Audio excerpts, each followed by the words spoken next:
Chapter 3:11. Wei Xi looked at Zhang Pengji in a daze, his mind full of thoughts. The person in front of him was definitely at the top of the list of people he was most afraid of seeing. The scene he saw the day before was still echoing in his mind. He could not calm down no matter what he did. He would always wake up from his nightmares at midnight, sweating profusely. Yesterday, he tossed and turned restlessly, unable to fall asleep. He did not have much appetite in the morning, so he only ate some white cake. Coupled with the dark circles under his eyes, people who did not know would think that the white cake was unpalatable. Lu Zhang could usually eat 2 more bowls of rice when he looked at Wei Xi's face, but he had no appetite today. Before he could complain, Master Yuan Jing, who had squinted his eyes and moved closer to the bamboo slip, suddenly spoke. "Zi Xiao, there is a distinguished guest at the door. Go out and receive her." Wei Xi did not understand, but looking at Master Yuan Jing's slightly squinted eyes, his heart could not help but skip a beat. He had an ominous premonition. He muttered to himself. When he saw Zhang Pengji get out of the carriage, he felt a slight stomachache, as if the white cake he had just eaten was rolling in his stomach. Zhang Pengji stepped forward, seemingly not noticing Wei Xi's strange expression, and greeted him. "Zi Xiao, we will be classmates in the future. If I have done anything wrong in the past, I hope that Zi Xiao will forgive me on account of she's young age. I am not very good with words, and people often misunderstand me. I hope Zi Xiao will not alienate me because of this." Wei Xi nodded, not daring to speak more. He did not believe the humble words of the person in front of him. She was used to being willful and reckless, doing whatever she wanted to do. If she said, "I am not very good with words, hit me if you don't like it," or something like that, he would believe her. Anyway, he could not beat her. Zhang Pengji did not care about his attitude. She raised her hand and untied the rope of the cloak. Wei Xi saw this and subconsciously took a step back. Both of them were silent at the same time. Zhang Pengji thought of something and smiled innocently. She handed the cloak to Takshu, who followed behind her. She did not miss Wei Xi's slightly relieved expression. When she passed by him, she whispered something. "That day, I lent the cloak to Zi Xiao to ward off the cold. Although it is not worth much, it is one of she's favorites." Zhang Pengji lied through her teeth. Wei Xi seemed to be facing a formidable enemy. She smiled softly and said, "I wonder if I can go to Zi Xiao's room to get." Before she could finish her sentence, Wei Xi seemed to explode. He took a step forward and walked quickly, looking as if he had been frightened. Zhang Pengji shrugged her shoulders as she faced Takshu and Xueqi, who looked like they had seen a ghost. She looked exactly like a local ruffian. Xueqi was dumbfounded. He couldn't believe that the person who had flirted with him was actually his Lang Jun. "Since when did you have the hobby of being gay?" As if she could read his thoughts, Zhang Pengji said, "You're not as good-looking as him. Why are you so worried?" Xueqi, should he be happy that he was safe, or sad that his face was picked on? Takshu, on the other hand, was stunned at first, but she quickly regained her composure. She raised her hand to cover her lips, giggling as she teased. "Our Lang Jun has grown up. When spring came, Lu Shi would be 13 years old. In this era, those who were engaged would have gotten married, and those who were not would have gotten engaged." Xueqi secretly rolled his eyes. Zhang Pengji said meaningfully, "Yes, he's grown up." After greeting Master Yuan Jing, Zhang Pengji was considered a student of Langyi Academy. She could study in the academy in the future. "Who is this?" Master Yuan Jing smiled kindly. His gaze moved from Zhang Pengji to Xueqi. "His name is Xueqi. He's my study companion." Xueqi was very nervous. He was like a prisoner waiting for his trial. He was nervous and uneasy. He was afraid that Master Yuan Jing would be unhappy with him. "He's a good seedling. He can be a great talent. Get up, all of you." Master Yuan Jing was like a kind elder. He made people feel close to him. "Lanting, have you had your breakfast? Do you want to have some with me?" There were 2 plates of white cakes on Master Yuan Jing's table.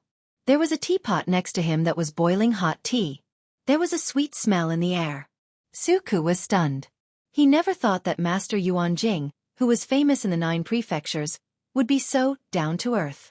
Normally, when Master Yuan Jing invited someone, even if they had eaten, they would have to say that they had not. However, Zhang Pengji did not play by the rules. She spoke bluntly. I've eaten. Master Yuanjing did not expose Jiang Pengji's lie. He turned to Xueqi and asked, have you eaten too? Xueqi was still confused. He shook his head. He did not know why Master Yuanjing dragged him to eat white cakes. White cakes were a common breakfast in Langi. However, Master Yuanjing had a unique taste. He ate white cakes with fragrant tea. There were many spices in the fragrant tea. It tasted weird, but the white cakes were dipped in honey. In short, this way of eating was like dipping lychees in soy sauce. Jiang Pengji politely declined. Xueqi was quite happy at first. After eating, his stomach felt uncomfortable. Jiang Pengji had expected it. She looked at Xueqi's bitter expression as if she was watching a show. TSK. TSK. I told you to eat whatever you want. Have you learned your lesson? She had a sharp sense of smell. After analyzing the spices in the pot of tea, she knew to stay away from it. However, Xueqi went to it. How did I know? Master's tea brewing skills are so. He did not know what words to use to describe it. Jiang Pengji smiled and said, Master Yuanjing's tea brewing skills are not a problem.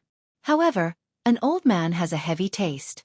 His stomach is not good, so the tea he makes is naturally better for digestion. You were born in Zisong County. The food there is more bland. Naturally you can't stand it. Xueqi smacked his lips.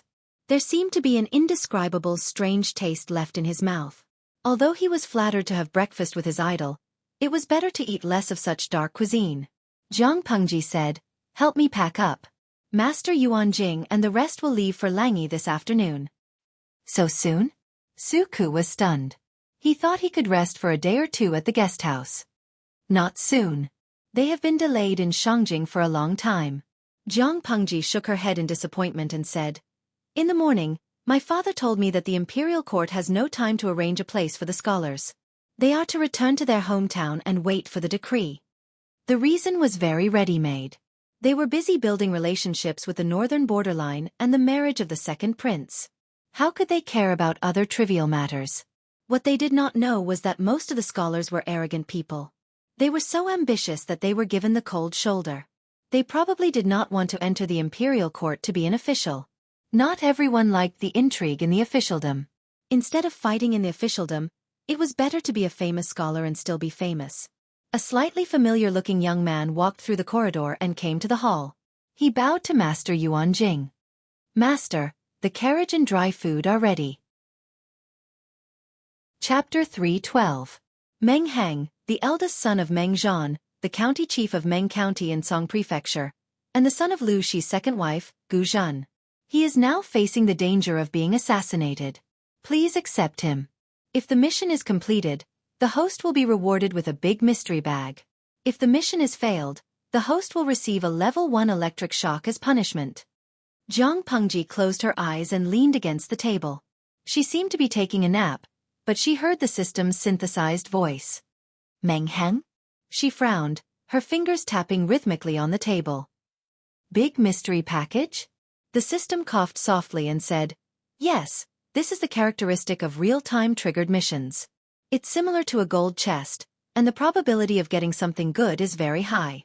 I hope that the host can consider this mission. After all, it has been a while since you started a live broadcast mission, so the rewards are limited. As long as we accept Meng Heng and bring him along for a while, it will be considered a success. Jiang Pengji snorted coldly and said, System, you seem to have forgotten. I'm not in charge of the team here, and it's not up to me to decide whether or not we can accept one more person. Although there were many people in the caravan, most of them were frail scholars. If the mastermind really wants to kill Meng Heng, it will definitely bring danger to the convoy. Even if one person is accidentally injured, it will be a great loss. You want me to bet on it? The system was speechless. It tried to persuade Jiang Pengji, but it swallowed the words that were on the tip of its tongue. This host was not someone who could be easily fooled. It knew this very well. In that case, the host can choose to give up the mission. Even if you fail, the punishment is only a level 1 electric shock, which won't affect the host much. However, from the perspective of a system, it would be better for you to accept this mission. After all, Meng Heng is not only Meng Zhan's son, but also the only remaining descendant of your aunt Gu Zhan. He is your cousin. Jiang Pengji pondered for a long time and asked, if I don't intervene, what are the chances of something happening to Meng Heng? The system replied, I've looked at the probability. It's 9 out of 10. Jiang Pengji glanced at the big mystery bag on the mission panel with an odd expression. Don't bother me. I'll think about it. The system said in a businesslike manner, all right, I won't disturb you. She did not seem to have any change on the surface, but she was secretly sneering in her heart. In the end, the system could not hold it in any longer. Jiang Pengji was in no hurry to upgrade the streaming room. She had said earlier that the leveling up of the live stream depended on the upgrade card. If she could not get an upgrade card, she would not level up. It had been more than half a year, and she had been saving up her popularity points like a miser. No matter what the system said, she was unmoved. Why was she like this? Because she had already seen through the system's little tricks. So what if it was a system? To put it bluntly, it was just a bunch of data that thought it was clever. Did it think it could fool a living person like her? Dream on. After a few confrontations, the system did not gain the upper hand. Instead, Jiang Pengji found out more about the other party and knew what popularity points were. To the system, popularity points were the source of its upgrades and daily activities. Perhaps there were even more important uses. If the live stream room did not level up, the number of points gained daily would not increase. It would be fixed at that point. Unfortunately, the system's appetite was gradually increasing. It was like a 3 or 4 month-old baby growing into a 1 or 2 year-old child. In the past, he only needed a few mouthfuls of milk to fill his stomach. Now, he needed a small bowl of muddled paste. Under such circumstances, the upper limit of the number of people in the live broadcast room had to be increased. Only then would the daily popularity points be able to satisfy the system's appetite. How to increase the maximum number of people? There were only 2 ways. One was to use the upgrade card. The other was to pay for the upgrade from the streamer's own pocket. The system claimed that for the sake of the streamer, a small investment would yield a big return. When the upper limit of the number of people increased, the streamer would receive more benefits. However, was Jiang Pengji such a stupid person? If the system was hungry, then let it be hungry. It had nothing to do with her. More importantly, Jiang Pengji suspected that the upgrade of the streaming room did not require that many popularity points. Who knew how much commission the system had received from it? Jiang Pengji could not be bothered to believe a single word the system said. Her solution was to drag it out. Drag it out until the system could not take it anymore and urgently needed more popularity points. Then it would pay for Jiang Pengji's upgrade. In fact, that was how the first upgrade card came about. She dared to bet that the real-time triggered task was meaningless. It was just an excuse for the system to give Jiang Pengji the upgrade card. If she opened the so-called big mystery package, there would definitely be a upgrade card. Ever since Jiang Pengji knew that the system could read her mind, she divided her consciousness into 2. She fooled the system with her superficial psychological activities, and her deeper consciousness was her real intention. Well, she concluded that it did not matter whether she completed the task or not. I'll accept it. Just when the system was feeling uneasy, Jiang Pengji's light words made it cry tears of joy. It was as if it had been granted amnesty. It was rare for the host to be so easy to talk to. Takshu, I'm going to ride the horse for a while. I feel like my waist is going to ache after sitting in the carriage for so long. Jiang Pengji put the hand warmer in her arms in Takshu's arms. She lifted the curtain a little and went out sideways. Soon, the curtain was closed. Lang Jun, remember to put on a cloak so that you won't catch a cold. Takshu stuck her head out and handed a cloak to Jiang Pengji. Jiang Pengji nimbly got on the horse and took the cloak with one hand. She shook her wrist, and the huge cloak covered her body obediently as if it had eyes. Zuda, look. Young people are full of vitality and aren't afraid of the cold. It's enviable. Master Yuanjing heard the commotion and lifted the curtain slightly to take a look. He smiled with relief. He held a hand warmer in his hand. He wanted to curl up into a ball, and he looked like he had put on a lot of weight. Zuda smiled as he fiddled with the silver coals in the charcoal basin. He moved it a little further away so that he wouldn't burn anything. You're old but strong now. You're not inferior to a young person. You were playing on the ice with your friends a while ago. I didn't even dare to go down.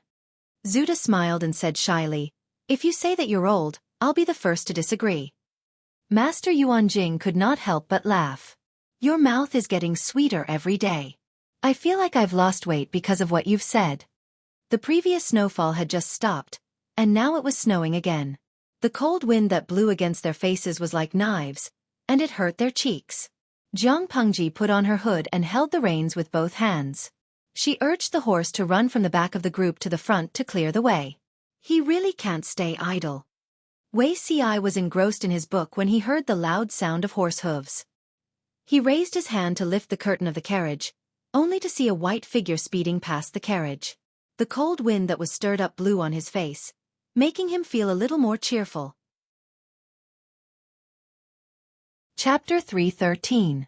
Wei Ci looked at Lu Zhang and laughed. "You can even hug a charcoal basin to sleep, how can you still be cold?" Lu Zhang was the son of a hunter and had lived in the mountains since he was young. How could he be so afraid of the cold? "Of course it's cold. I was afraid of the cold when I was young," Lu Zhang muttered, wishing he could live in the charcoal basin. If he had not experienced the feeling of his hands and feet being frozen, how could he be so afraid of the cold? After hearing this, Wei Ci was quiet for a few breaths. His expression was a little nostalgic. Everyone knew that he was the legitimate son of the Wei family, but they did not know that he had a dark period where he was treated coldly by everyone. When the weather turned cold, the room would be as cold as an ice house. After a winter day, he did not even know where the charcoal portion went and could only hide in his bed in fear. Even after he grew up, his fear of the cold was still deep in his bones. When the weather turned cold, his hands and feet would be extremely cold. How did it improve after that? "Zixiao, why are your hands and feet so cold? Come, I'll reluctantly let you hug me." Compared to him who was as cold as ice, someone was as hot as a moving furnace all year round. When Wei Ci thought of this, his cheeks suddenly became a little flushed, but it was not obvious because of the ample heating in the carriage. "Don't you know how to wear an extra coat? Aren't you afraid of the cold?" Wei Ci was no longer in the mood to read and murmured to someone. Lu Zhang looked up blankly and suddenly became happy. "Zixiao is the best, you know how to be considerate of your brother." As he spoke, he opened Wei Ci's suitcase. A thick white fur cloak was neatly stacked on top with a painting on it. Wei Ci was speechless. Lu Zhang said, "I think this rabbit fur cloak is quite warm, let me wear it for a while." "This painting, Zixiao's painting skills are really good. It's really nice." "Lu Xiaoyin, get off the carriage." Lu Zhang was stunned. No matter how ignorant he was, he knew that he seemed to have touched something that should not be changed, so he hurriedly grabbed the carriage door. "No, I'm not getting off. Wei Zixiao, you heartless man, if you don't take me in, I'll freeze to death. If I freeze to death, I'll dream of you in the middle of the night and talk to you in detail." Lu Zhang raised his voice like a pig being slaughtered. His attitude of, "If you chase me down, I'll fight you to the death," almost made Wei Ci collapse in anger. LV Xiaoyin, who once swore to live and die with her old master, refused to bow down even if the city was besieged for half a year and had no food. Was this the kind of person she was? Wei Ci deeply suspected that the LV Xiaoyin who submitted 10 letters of surrender, scolded Emperor Chen, and finally sacrificed herself for her master was not the person in front of him. The soundproofing of the carriage was not good, and Lu Zhang's voice was so loud that his classmates in several carriages could hear the commotion. Han Yu heard the commotion and laughed. "Zixiao, what have you done to deserve the wrath of the gods? Why are you being called a heartless man?" Wei Ci was so angry that his face turned red. However, he still had integrity and did not explain. However, Lu Zhang was a shameless fellow. He also did not care about his manners and stuck his head out of the car window. Zixiao should be of marriageable age. He accidentally saw something he shouldn't have seen. Now he's about to silence him. Can Wenbin let Lu Zhang stay for a few days? Han Yu laughed. "You can't. If Zixiao wants to silence you, I won't be able to protect you." Jiang Pengji came back from a run. She could not help but frown when she heard their teasing. Isn't it just 1 or 2 pictures of avoiding fire? Why are you so shy? As soon as she said that, Lu Zhang suddenly leaned against the window and laughed. Wei Ci's face turned pale. He never expected that Lu Zhang, whom he had little interaction with, would have such a vile nature.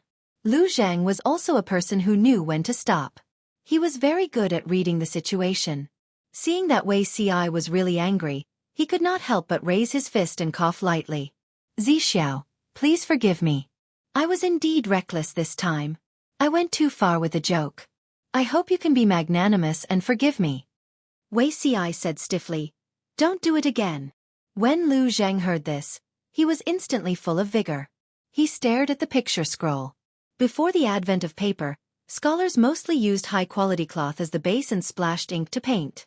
Now that there was improved bamboo paper, they slowly switched to paper, and this kind of paper picture scroll came into being. Lu Zhang knew that Wei Ci was good at many things. There were even rumors in Langya that he was the reincarnation of the previous dynasty's Huangfu of Langya. His literary talent was not inferior to that of Master Yuan Jing. In a few years, he would even be more outstanding. But rumors were rumors after all. In Lu Zhang's eyes, Master Yuan Jing was like an insurmountable mountain. What did Wei Ci do to have such a reputation? Now that he saw the content of the picture scroll, he was slightly convinced. The woman sleeping on the flower in the picture scroll was vivid and lifelike. It was as if she would open her eyes in the next second. If it was not for Wei Ci's bad complexion, Lu Zhang could not help but feel her breath with his hand to see if she was still alive. The woman was dressed very boldly. Her sleeves were narrow, revealing 2 snow-white wrists. Her skirt could only cover her calves. 2 silver rings hung around her ankles. Her feet were pillowed on the flower petals of the Sleeping Beauty. It made the redder and whiter the whiter, making one's heart flutter. Why does this person look so familiar? Lu Zhang murmured and stared at the person's face. Wei Ci had already taken the picture scroll from his hand and carefully rolled it back. You're seeing things. Wei Ci pulled the suitcase over and stuffed the cloak from the top layer to the bottom layer. The picture scroll was even more tightly hidden. Lu Zhang was speechless. He felt that the Wei Ci in front of him was very different from the Wei Langjun of the rumors. However, with such good drawing skills, if he really went to draw the fire avoidance painting, wouldn't the scene be so real that one could not bear to look at it? Although it was not the fire avoidance painting, to draw such bold content. Tiske, Wei Ci was not a serious person. Haha, unfortunately, Wei Ci also felt that this Lu Zhang was very different from the Lu Xiaoyin in his memory. Both of them had a tacit understanding. I probably met a fake Lu Xiaoyin, Wei Zixiao. After walking for half a day, the servant started a fire to cook. The carriages surrounded an empty space to block the surrounding wind. Jiang Pengji asked the system secretly, Where is Meng Hang? If you don't tell me where he is, how can I save him? The system replied, No hurry, he'll be here soon. Not long after, just as 3 bonfires were set up, a few silhouettes walked over in the distance, braving the wind and snow. Jiang Pengji was still riding on the horse. She said, I'll go take a look first. I don't know if they're friends or foes. They had already left Shangjing, and it was not peaceful outside.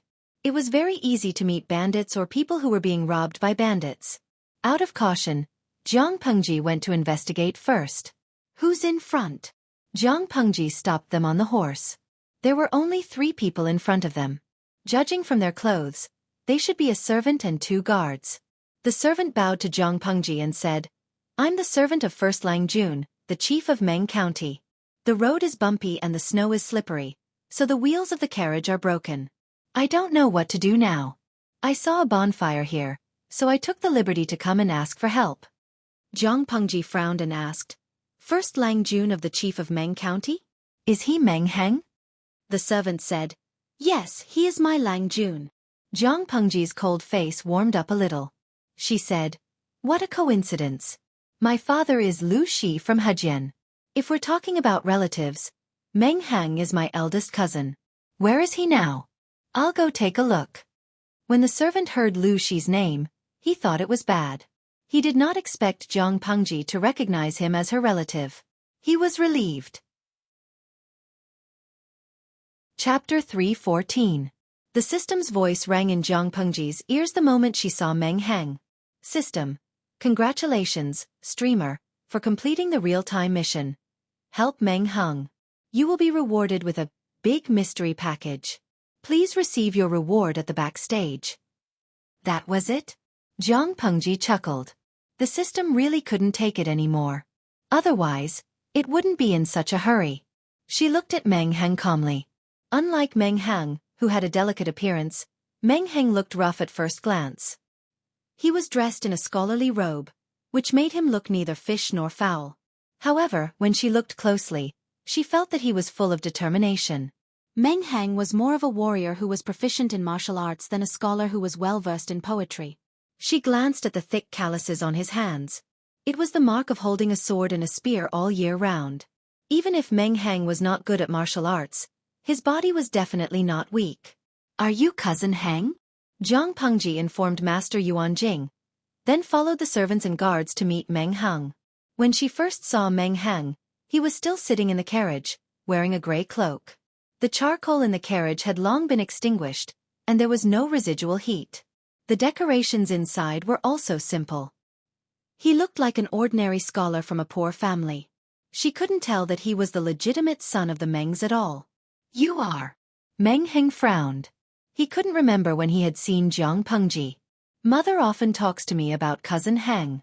She's always worried about your days in the Mengs." Zhang Pengji didn't explain her background, but Meng Heng understood when he heard that. "You are Cousin Shi?" Meng Heng looked at her blankly. He didn't expect that the handsome young man in front of him was the rumored second legitimate son of Lu Shi. When he heard Zhang Pengji mention Gu Zhan, his expression became a little obscure. How has mother been all these years? When Gu Zhan left the Mengs, Meng Heng could barely remember, so he more or less knew what had happened. Because he knew what would happen to Gu Zhan if she didn't leave, Meng Heng didn't have any resentment towards his birth mother. Instead, he respected and pitied her. The Meng's residence was not a good place. Otherwise, he wouldn't have gone all the way to Shangjing to study and avoid those messy things. Zhang Pengji said, "I fell seriously ill early this spring. My mother almost didn't make it. However, fortune and misfortune go hand in hand. After I recovered from that serious illness, even some of the ailments I had when I was young were cured. Now I'm living very well." Meng Heng said, "Mother is doing well. Nothing could be better." Zhang Pengji asked him, "I heard from Cousin Heng's servant that there's something wrong with the carriage's wheels?" Meng Heng's face flushed with embarrassment. "Yes." Zhang Pengji secretly glanced at the broken wheel and immediately understood where the problem was. It was unknown how many years this carriage had been in service. It had been in disrepair for many years, and the wheels had also been used for many years. It was only now that it could no longer bear the load and was broken. How could the eldest son of the Meng family sit in such an old carriage? It was obvious how hard his days in the Meng family were. Going out on a snowy day, they didn't have enough charcoal in the carriage. Even the clothes they wore were old clothes that had been washed countless times. "If Cousin Heng isn't in a hurry, why don't you come with me? We can take care of each other." Zhang Pengji invited him like a naughty 12-year-old. "My mother is so sick that she's unconscious. She often calls out Cousin Heng's pet name at the door. Now that we've met, I have to ask you properly. When I go back, I can learn from my mother so that she won't have to worry." Meng Heng's heart skipped a beat when he heard that. It was as if that scene appeared in his mind. He didn't have many memories of his childhood, but he still had an impression of Gu Zhan.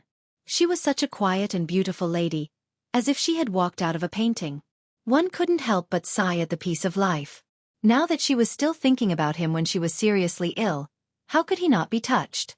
His heart warmed up. He said, "If that's the case, I'll have to trouble you. My mother has remarried many years ago. It's a pity that I haven't visited her. Cousin Shi, can you tell me more about my mother?" Of course. Zhang Pengji brought 3 carriages with her. She could still spare one for Meng Heng after tidying them up a little. Knowing that Master Yuan Jing, who was famous throughout the 9 prefectures, was in the carriages, Meng Heng was stunned. He was so stunned that he couldn't react. "Cousin Shi, have you studied under Master Yuan Jing?" "No, Master Yuan Jing is very strict when it comes to accepting disciples. I've only studied at Master's Academy for a few years, and I've learned a lot." Meng Heng didn't look like a clever person based on his face, but he was very honest with his words and actions. When he heard that his cousin could study at Langyi Academy, he couldn't help but nag a little. It was nothing more than to urge him to study hard and make progress every day. If it was a delicate young man, he would definitely show an impatient look, but Zhang Pengji enjoyed it very much. Meng Hang was like a lotus flower that was bred in the swamp of the Meng's manor. He was very unique. Master Yuanjing's students were very temperamental. Not everyone got along with them. Some classmates had only spoken a few words to each other for a few years. Their friendship was very thin, and they were quite averse to outsiders. Meng Heng noticed this, so he spent most of his time in the carriage. He occasionally came out to talk to Jiang Pengji, but he rarely talked to Master Yuanjing's students. After Jiang Pengji completed the triggered mission that was not difficult at all, she ignored the big mystery package in the backstage mailbox. The system couldn't stand it and urged her to open it, but Jiang Pengji said, "I'll open it on an auspicious day when my face is good." System. I have something to say now. She didn't provoke the system, so she found a chance to ask Wei Ci the next day. I heard from Master Yuanjing that Zi Xiao is proficient in the 8 diagrams of changes. Can he read people's faces? Wei Ci lifted the curtain of the carriage and asked Jiang Pengji with his eyes. What kind of demon was she trying to be? What do you think of my luck today? She asked. Wei Ci's face turned green after he heard that. He looked at Jiang Pengji with some unfriendliness. I'm asking sincerely. I'm not trying to tease you. He continued to look indifferent. Her glabella is red, and the evil aura won't invade. This is great luck. He had never seen her glabella turn black. Even if the evil aura from outside enter her body, it couldn't suppress the evil aura in her body. Jiang Pengji responded with an "oh," and tightened her grip on the horse's belly. White obediently ran 2 steps forward. Wei Ci. She had enough of pretending. Jiang Pengji finally opened the big mystery package backstage. The package suddenly broke into pieces and floated in the air. Then, like fine sand, they gathered together and formed a golden object. Hee. Jiang Pengji pinched it with 2 fingers and made a sound of surprise. System, look at how red I am. The system was silent. After a while it said, I'm serving tea to you, lucky queen. She used a little force and crushed the card. A choice popped up in front of her. Little Angel System warmly reminds you that the host is currently a level 2 streamer. After using the card, you will be promoted to level 3. The number of people online in the streaming room will increase to 50,000. Are you sure you want to use the level up card? A. Yes. B. No. Chapter 3:15. System Announcement. Congratulations to the host, Jiang Pengji, for leveling up to level 3. The upper limit of the streaming room has been expanded to 50,000 viewers. Clusters of fireworks exploded on the virtual screen, covering the originally sparse bullet screen. The level 2 streaming room had light decorative patterns. After leveling up to level 3, the color of the patterns deepened and became very gorgeous. The audience who had been waiting in line rushed in, increasing the upper limit to 50,000 viewers. The sudden increase in the number of viewers caused the network to lag for a moment. The bullet screen was like an erupting volcano. Zuizhang Beishijing. What happened just now? I feel like the whole screen is lagging like a PowerPoint. Bing Tang Leming. I'm lagging too. I thought the streamer would only be streaming for a short time today. Oh, what did the system announcement mean? Did the streamer finally level up again? Will there be 50,000 viewers watching the stream? Lao Ciji Lianming. Seeing the screen full of fireworks, I looked at the interface. The number of viewers has indeed increased to 50,000. Ying Tao.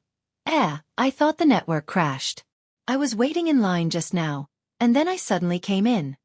I wanted to complain that it was too difficult to get a spot in the streamer's streaming room. She got it once, and then she couldn't get it anymore. Ling Long Mabea Tugaju. I agree with the previous comment. I have to change several positions to get a spot every day, but I can't get it every time. Dora Ameng. Tiska, are you kidding me? How can a normal person's hand speed compete with these guys who have been single for hundreds of years? Nugatang. #PickNose. I seriously suspect that their hometown is in the signal tower. Jiang Pengji smiled. Although there were a lot of new viewers, the atmosphere of the live streaming room was not bad. She glanced at it and then looked at the popularity points in the background. She had a plan in mind. After a few tests, Jiang Pengji had a preliminary understanding of the system's weakness. As long as she did not deliberately seek trouble, the system could not escape from her hands. The host and the system were like two people at the opposite end of a seesaw. The popularity points in their hands were the chips in their hands. As long as Zhang Pengji maintained the balance of the seesaw or suppressed the system, the other party could not do anything to it. Instead, it would be forced into a dead end by her. For example, if Zhang Pengji refused to level up, the system could only struggle at death's door. It would get weaker day by day until its energy was exhausted. On the other hand, if Zhang Pengji had less chips than the system, or if she accidentally jumped into the trap designed by the system, what would happen then? She would be caught by the system, and if she wasn't careful, she wouldn't be able to turn the situation around. She would become its puppet, and the system could do whatever it wanted to her. If that was the case, why didn't Zhang Pengji seize the opportunity to take down the system? Because only by casting a long line could one catch a big fish. How could a person who achieved great things be attracted by the small profits before him and ignore the real big picture? Heh. Zhang Pengji curled her lips into a smile, her eyes brimming with confidence. She wanted to see how much longer the system could endure. Host, I feel like I'm about to break through. After a while, the stiff electronic voice of the system rang in her ears. He raised his eyebrows and asked, "Are you going to level up again?" "Yes." The system replied matter-of-factly, "Just like last time, I will try my best to choose the time when the host is not broadcasting to upgrade and maintain myself, so that it will not affect the host's daily broadcasting work. This upgrade is estimated to take 12 hours. Zhang Pengji nodded in approval. Before the system could heave a sigh of relief, she said, "Actually, I have something to discuss with you. I want to start the second fusion of forces." System. The other end of the line was silent for a long time. Zhang Pengji almost suspected that the system was pretending to be deaf and mute, but it finally responded. "Do you want to fuse forces now?" The system asked. "Yes, it will cost 1 million points of popularity." Zhang Pengji raised her hand and clenched her fist, her expression turning cold. "This world is so chaotic. If I don't have strength, I'm not even comparable to a rootless duckweed. I'm still too weak now. Only by becoming stronger can I protect everything." The system deliberated for a while. The host's current basic force is 12 points, and the fusion force is 39 points. This combined data has far exceeded that of an ordinary person and is almost close to the critical value. The higher the level, the more points of popularity required to increase the value by 1 point. Previously, you could increase the fusion rate by 0.1% with 10,000 points. Now that you have 1 million points, you can't even reach 1%. Zhang Pengji knew that even without the system saying it. "I'm mentally prepared for this." The system continued, "As a qualified system, I have the obligation to remind you of one thing. Previously it was only 10,000 points of fusion. Increasing from 30 points of fusion force to 31 points is equivalent to taking a small step for a child. Now it's directly 1 million points. The leap is too big." So, Zhang Pengji asked the system. "The safest thing to do is to fuse them in batches. That will minimize the risk." Zhang Pengji pretended to think seriously, but in the end, she rejected the system's suggestion. "No need. Since I've chosen to take the risk, I naturally have a certain level of confidence. Isn't it just a gamble with my life? I don't think I'll be easily defeated." Zhang Pengji had learned the term defeated from the audience in the streaming room. "Don't worry about me." The system's suggestion was good, but Zhang Pengji knew that it would not be as easy to talk to as it was now. It was highly likely that it would turn from guest to host. Haha, didn't the system do the same after its first upgrade? It used the mission of saving Meng Liang to test and threaten her. If she had not resisted it, the situation would have been different. Therefore, she needed to increase her bargaining chips before the system's second upgrade. System. Who the hell would worry about you? It was snowing heavily now. The snow from before had melted and turned into ice. The road was very difficult to walk on. To ensure safety, they set up several bonfires in the open area and prepared to spend the night there. Zhang Pengji instructed Takshu and rode into the forest. Even Zhang Pengji didn't dare to say that she could easily endure the pain of the fusion of force. If they did it in the carriage, it might cause a commotion. It would be hard to explain if someone saw her grimacing and in pain. "This is fine." Zhang Pengji's night vision was excellent. She rode white to the nearest stream. "Host, Are you sure you want to use 1,000,000 points to continue the fusion? A. Yes. B. Think about it. Decisively choose A. With the previous experience, Zhang Pengji was not anxious. Instead, she sat quietly by the stream and waited for the fusion to begin.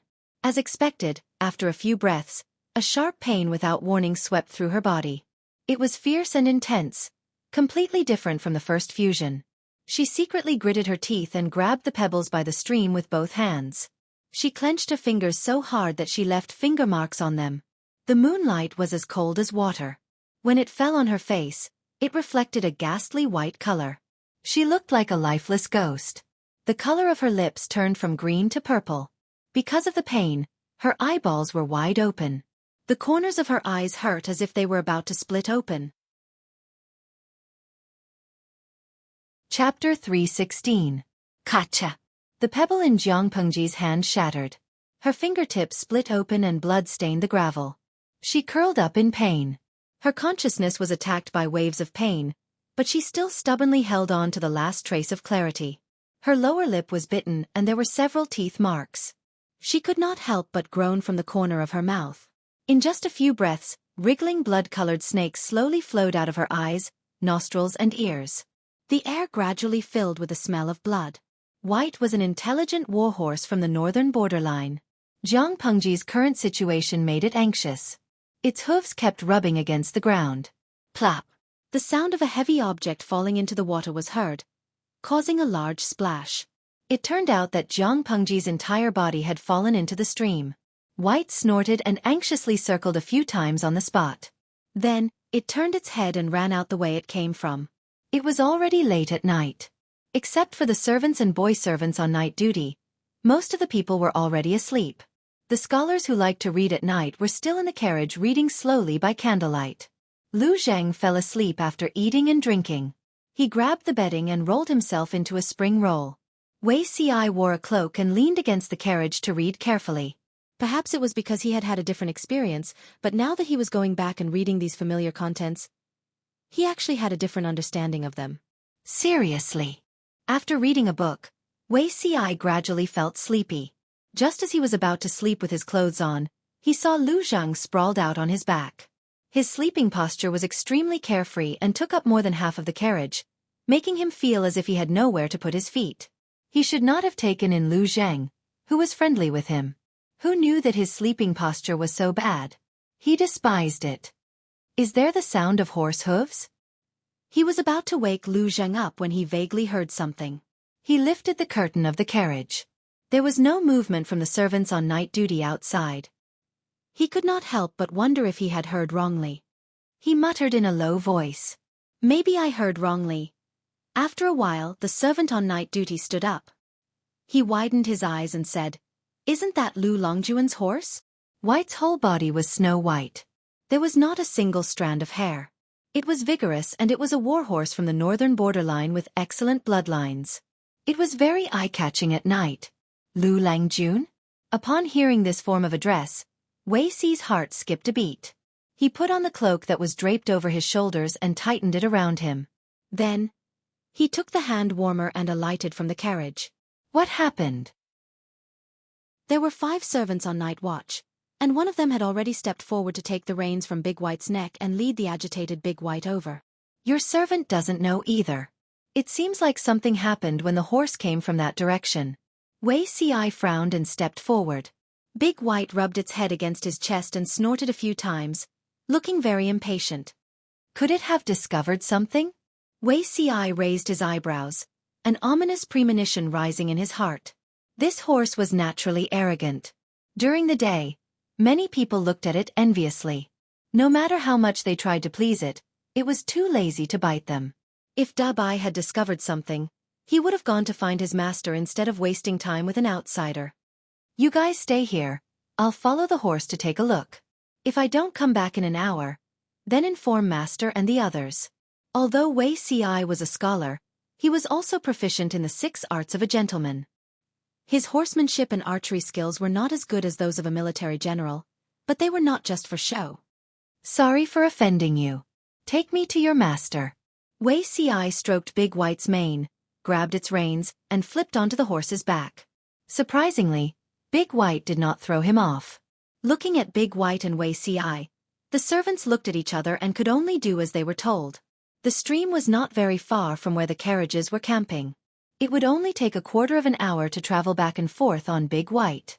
Xueqi thought that something had happened to Zhang Pengji. He was so scared that his lips turned white. He almost got thrown off by Big White.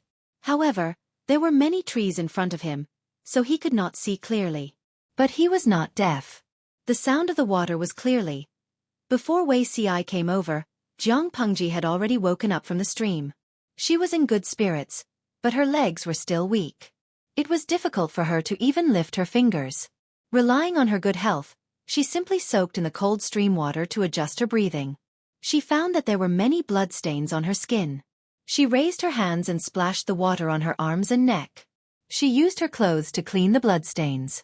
Hearing the familiar sound of horse hooves, Zhang Pengji raised her eyebrows but did not turn around immediately. "Who is it?" she asked. Her voice was hoarse and languid. Separated by the trees, Xueqi shifted his gaze to another place, but his ears were slightly red. "Your horse ran to the campsite just now.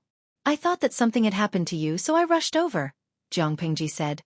"I found the stream here clean during the day, so I sneaked over to take a bath in the middle of the night. I've embarrassed myself in front of you, Xiao." Xueqi's face was livid. He stood beside Big White, not knowing whether to leave or stand. "Since you're fine, it's not convenient for me to stay here any longer." Others did not know Zhang Pengji's gender, but Xueqi knew. He did not intend to let others know that he knew. "Wait a minute." Zhang Pengji stopped Xueqi and said embarrassedly, "I sneaked out and left in a hurry. I forgot to bring a change of clothes. Can I trouble Xiao to bring Big White back and ask Takshu to help prepare a set of clothes? Hang it on Big White's horse ornament. It will send it over." Xueqi's expression was completely unsightly. So, Big White didn't run to the campsite to ask for help, but to bring a set of clothes for Zhang Pengji? He glanced at Dabai. Dabai also turned around and looked at him innocently with its big, watery eyes. Xueqi's face was cold. He turned over and mounted the horse. "I understand." He always felt that all his worries seemed to have been fed to the dogs. Big White snorted and the horse galloped away. It was not as hurried as when it came. Hearing the sound of the horse's hooves getting further away, Zhang Pengji heaved a sigh of relief. She raised her head and leaned against the stream. The stream was flowing. It was not frozen, but it did not hinder its bone-chilling coldness. Fortunately, this kind of coldness was nothing to Zhang Pengji now. Looking at her personal attributes panel, she smiled weakly. She did not care about other things, but basic strength, 31 points, combined strength plus 56 points, was enough to prove that she had made the right choice. She raised her hand to look at her arm. On the surface, there did not seem to be many changes, but she could feel the power contained within. After washing a little with the stream, Big White ran over with a bag of clothes on its back. Seeing that the lower edge of the clothes was close to the ankles, Zhang Pengji frowned. The clothes are a little small. She knew that this was due to the increase in her height. After the combined strength, the jeans would also slowly be optimized. Her height was a little longer, which was also the external appearance after the optimization. Fortunately, the change was not big. Moreover, this body was only 12 years old. It was not even 13 years old yet, so it was normal for it to grow quickly. Apart from that, there was another advantage to this change. Due to physiological reasons, females were on average much shorter than males. This was especially true for Lu Shi's body. Now that she had grown taller, her height would not be too conspicuous when she appeared in men's clothing. Zhang Pengji tucked her wet hair behind her head and turned over to mount the horse. Chapter 317. Langya was indeed a place of outstanding people. It was still chilly in other places, but here, the wind was already warm, and the flowers were blooming. It was early spring, and the scenery was perfect. The spring wind blew on people's bodies, stirring up some lazy warmth. The girl, who loved to be beautiful, had already changed into light spring clothes. The fresh and tender colors made her look more delicate than flowers. Her black hair was tied up high, decorated with 1 or 2 blooming flowers. Even if she didn't put on any makeup and didn't wear any makeup, she still couldn't hide her vigorous youthfulness. Girls love to be beautiful, and the young Langjuns were no exception. Their clothes fluttered in the wind, and their sleeves carried a light fragrance. Jingle, jingle. A few bells knocked against each other rhythmically, following the vigorous steps of the horses. The crisp sound of the bells accompanied the sound of the horses' hooves, like a cheerful song. Anyone who heard it could feel the owner's leisurely and contented mood at the moment. A commotion came from the city gate, and people could faintly be heard discussing and cheering among the crowd. Is that the big worm that ate people in Zhangjiang village? Hey, it looks scary. Yes, look at its size, it must be at least 6 stones. No wonder it could eat so many people and cause so much harm that even the government can't do anything about it. My wife is from Zhangjiang village. I heard that this big worm has eaten 4 children. The parents of the children went into the mountains to get rid of it, but they were eaten until only bones were left. I don't know how to describe that horrible scene. Just looking at it makes me shiver and my legs go weak. Many people gathered on both sides of the street to see what was going on.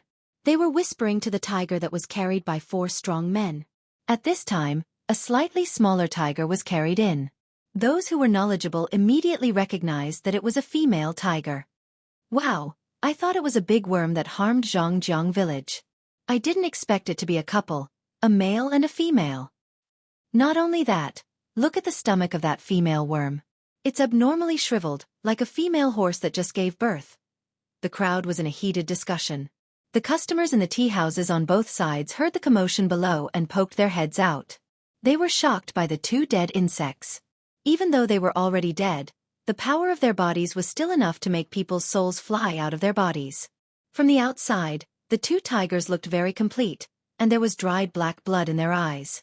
Even if they were not experienced hunters, everyone knew how the 2 tigers died. Someone must have shot him in the eye with an arrow, piercing through his brain and killing him on the spot. His technique was clean and neat, and he did his best to ensure the integrity of the 2 tiger skins. Many commoners were envious of him. A scholar said, "It's rare to see such a majestic insect. I don't know who the person who killed him is, but he is said to be incomparably brave." You don't know? His friend was surprised. He leaned against the window of the tea house on the 2nd floor and looked outside as if he was looking for someone. What's wrong? Is there something I don't know? His friend smiled elegantly and said, "If these 2 big insects were really harming Zhangjiang village, the one who killed them must be that person." What do you mean? The scholar was puzzled. You might not know, but didn't the county governor organize a gathering a few days ago and invite all the scholars to discuss the world situation? The scholar was still suspicious and said, "That day, I got a little sick and caught a cold, so I didn't go over. I wonder what happened at the gathering?" His friend smiled and closed his fan in a carefree manner. He sighed and said, "That day at the gathering, a scholar said that military men bring disaster to the country. He said that Nanxing was almost destroyed by the 4 factions of Nanman. Other than the fact that the 4 factions of Nanman were powerful, the other reason was that the king of Nanxing trusted the military too easily. This caused the court to be unstable and the internal problems were not solved. The 4 factions of Nanman took advantage of the situation and attacked the city. Although Nanxing was also Dongqing's enemy, they were brothers of the same father. They would not feel comfortable if they were attacked by outsiders. Whether it was Nanxing or Dongqing, they were not willing to admit that Nanxing's territory was cut off again and again because they were weak. Once upon a time, the Xia dynasty annexed the 9 states and brought peace to the 4 seas. No one in the 9 states dared to oppose them. How majestic was that? The 5 states were all split from the Xia dynasty. They all claimed to be legitimate and had 5 sons from the same father. Who was willing to admit that they were defeated by the foreign races because they were weak? It must be because they were careless and had hidden dangers, so outsiders took advantage of them. The blame was pushed back and forth, and in the end, it was the generals. Unlike Dongqing, which valued culture and restrained martial arts, Nanqing's attitude towards martial arts was still acceptable. According to Dongqing's harsh standards, Nanqing's treatment could even be considered as generous. However, the monarch of Nanxing courted disaster. After forming a marriage alliance with the 4 factions of Nanman, he directly and indirectly caused the deaths of many generals who were truly loyal to the monarch. He handed over the military power to his own relatives and eunuchs who were worthy of trust. However, These people secretly colluded with the four factions of Nanman for some benefits. Nanqing's army was fighting at the front lines. Whatever deployment they made, the confidant of the monarch of Nanqing would sell this information to the four factions of Nanman. Under such circumstances, they could still win unless the four factions of Nanman were all blind and fought by instinct. Anyway, no matter what, the blame was unanimously pushed to the generals. This indirectly caused Dongqing to suppress the generals even more. The scholar listened to his friend's retelling and felt that there was nothing wrong with this. However, he still could not understand. What did the conflict at the assembly have to do with the big worm? His friend continued. That scholar had just finished speaking when someone smashed a cup on his head. His forehead was bleeding. The scholar sucked in a breath of cold air. This was an assembly organized by the county chief. Who had the guts to make a move in public? How dare he make a move? His friend explained to him, saying, not only did that person make a move, he even said something impudent, almost angering that scholar to the point that one Buddha was born and two Buddhas ascended to heaven. Guess what that person said? The scholar's interest was instantly piqued. He asked, what did he say? His friend thought about it and imitated the person's tone. You're just a chicken. Don't talk about smashing a cup on you. Even if someone slashed you twice, you'd still come back for me to see. You're eloquent with your words, but you're just an embroidered pillow that looks good but is useless. If you have the energy to talk here, why don't you go home and recuperate? Don't let your wife complain that you can't lay eggs again. When the scholar heard this, he suddenly felt a toothache. These words are too vicious. His friend nodded in agreement as if he had just survived a disaster. It was not vicious at all. The situation was almost out of control. That scholar had abandoned his manners and rolled up his sleeves, ready to fight with his life. Needless to say, that scholar did not gain any advantage. Chapter 3:18. The scholar thought about it carefully. It seemed that there was nothing wrong with what he said. But the problem was, did this matter have anything to do with the two big insects? His friend continued, because the troublemaker Lang Jun has some background, the county chief did not want to make a big deal out of it. He hoped that the two of them could settle their grievances privately. The troublemaker said, yesterday, I heard from the girls in Wangchun Tower that there were man-eating insects in Zhangjiang village that were harming the people. Do you think that your mouth is so scary? Why don't we make a bet? Let's see if your mouth can kill those insects, or if the bow in my hand can make them die. You always trample on martial artists. How did the founder of Dongqing start his career? Forgetting his ancestors. The scholar smacked his lips. He suddenly felt that although the troublemaker Longjuan's mouth was a little poisonous, he was a real person. Not to mention anything else, just the fact that he had the guts to kill the insects as a bet showed how heroic he was. Then these two big insects. Were they hunted by that Lang Jun? Probably 8 or 9 out of 10. His friend nodded. I have a good friend studying at Langyi Academy. He has heard about that person. He was born with great strength and was strong enough to lift a cauldron. It is not impossible for him to kill two big insects. On the other hand, I heard that the scholar has been loitering in the brothel. He is lazy and has a lot of wives and concubines in his backyard.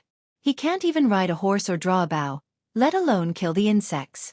As soon as he finished speaking, a few strong men had already carried the two tigers onto the street with some difficulty. The people on both sides of the street were curious. It was as if a cat was scratching their hearts, but they did not dare to go forward for fear that the tigers would come back to life. Ding, ding.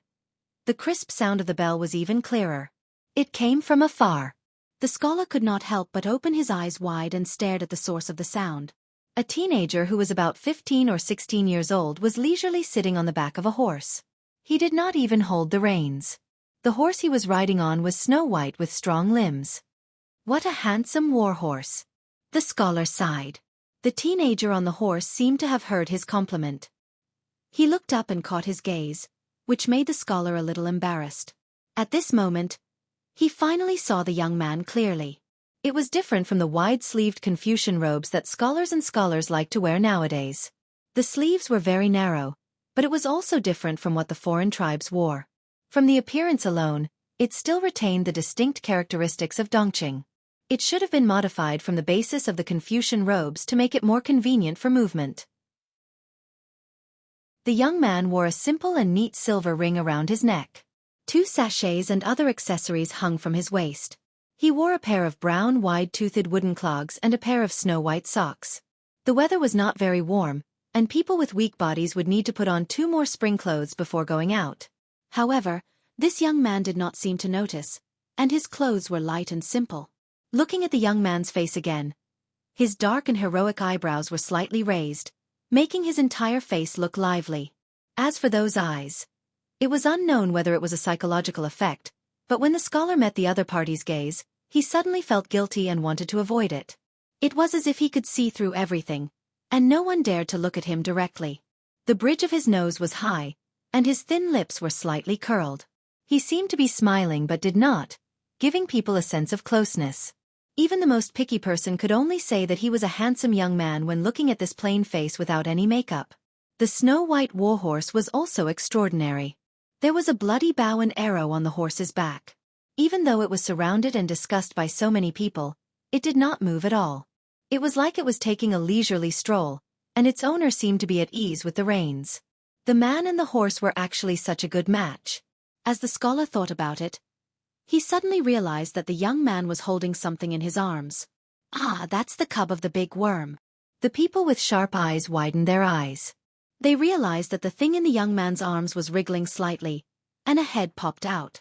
It looked like a milk cat, with its eyes slightly closed and its mouth contentedly, as if it was very comfortable to be held by the young man.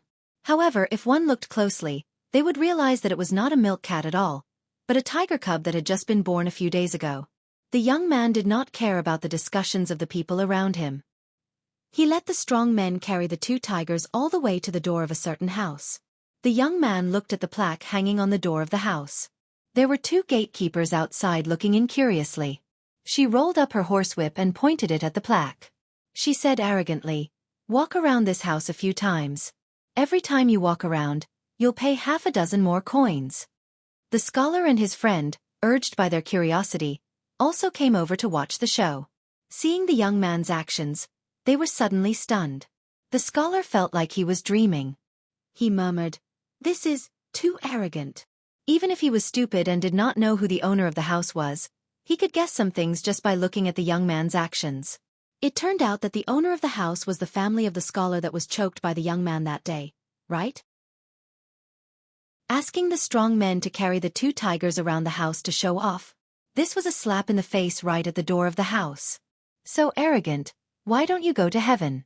Haha, if the audience in the streaming room could hear the inner voice of the scholar, they would probably chuckle. Their streamer had always been arrogant. She stayed in the sky and never came down. Yes, the young man on the horseback was Jiang Pengji. Lao Ciji Lianming, #propping chin, the streamer always causes trouble. This unlucky child is probably so scared that he doesn't dare to jump out.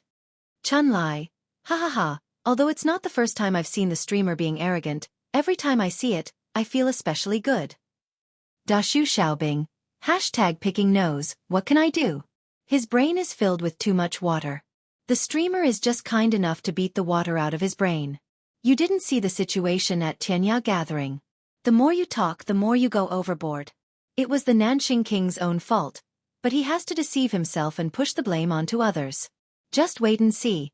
The current Dongqing will soon follow in Nanqing's footsteps. The bullet screen in the streaming room was densely packed. The virtual screen was more than twice as big as before. The decorations on the frame of the streaming room were also more complicated and gorgeous. Jiang Pengji rode on the horseback. She held the horsewhip in her right hand and lightly tapped the palm of her left hand. After the few strong men walked 2 rounds around the huge house, Jiang Pengji sneered softly. "This is courage? What a joke."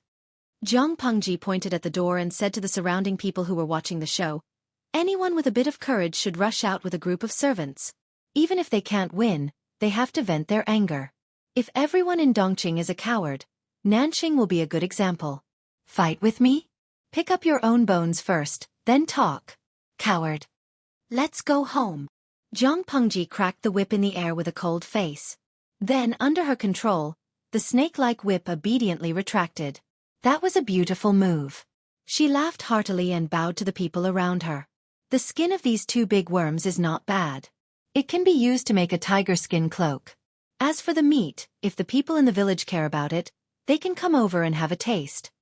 Some people knew Jiang Pengji, but some didn't. Which family's Lang Jun is this? Jiang Pengji's sharp ears heard them. She turned her head to look in that direction and spoke to the people who spoke. Chapter 319. Those families with ordinary backgrounds would only be able to taste some meat during festivals or on important days.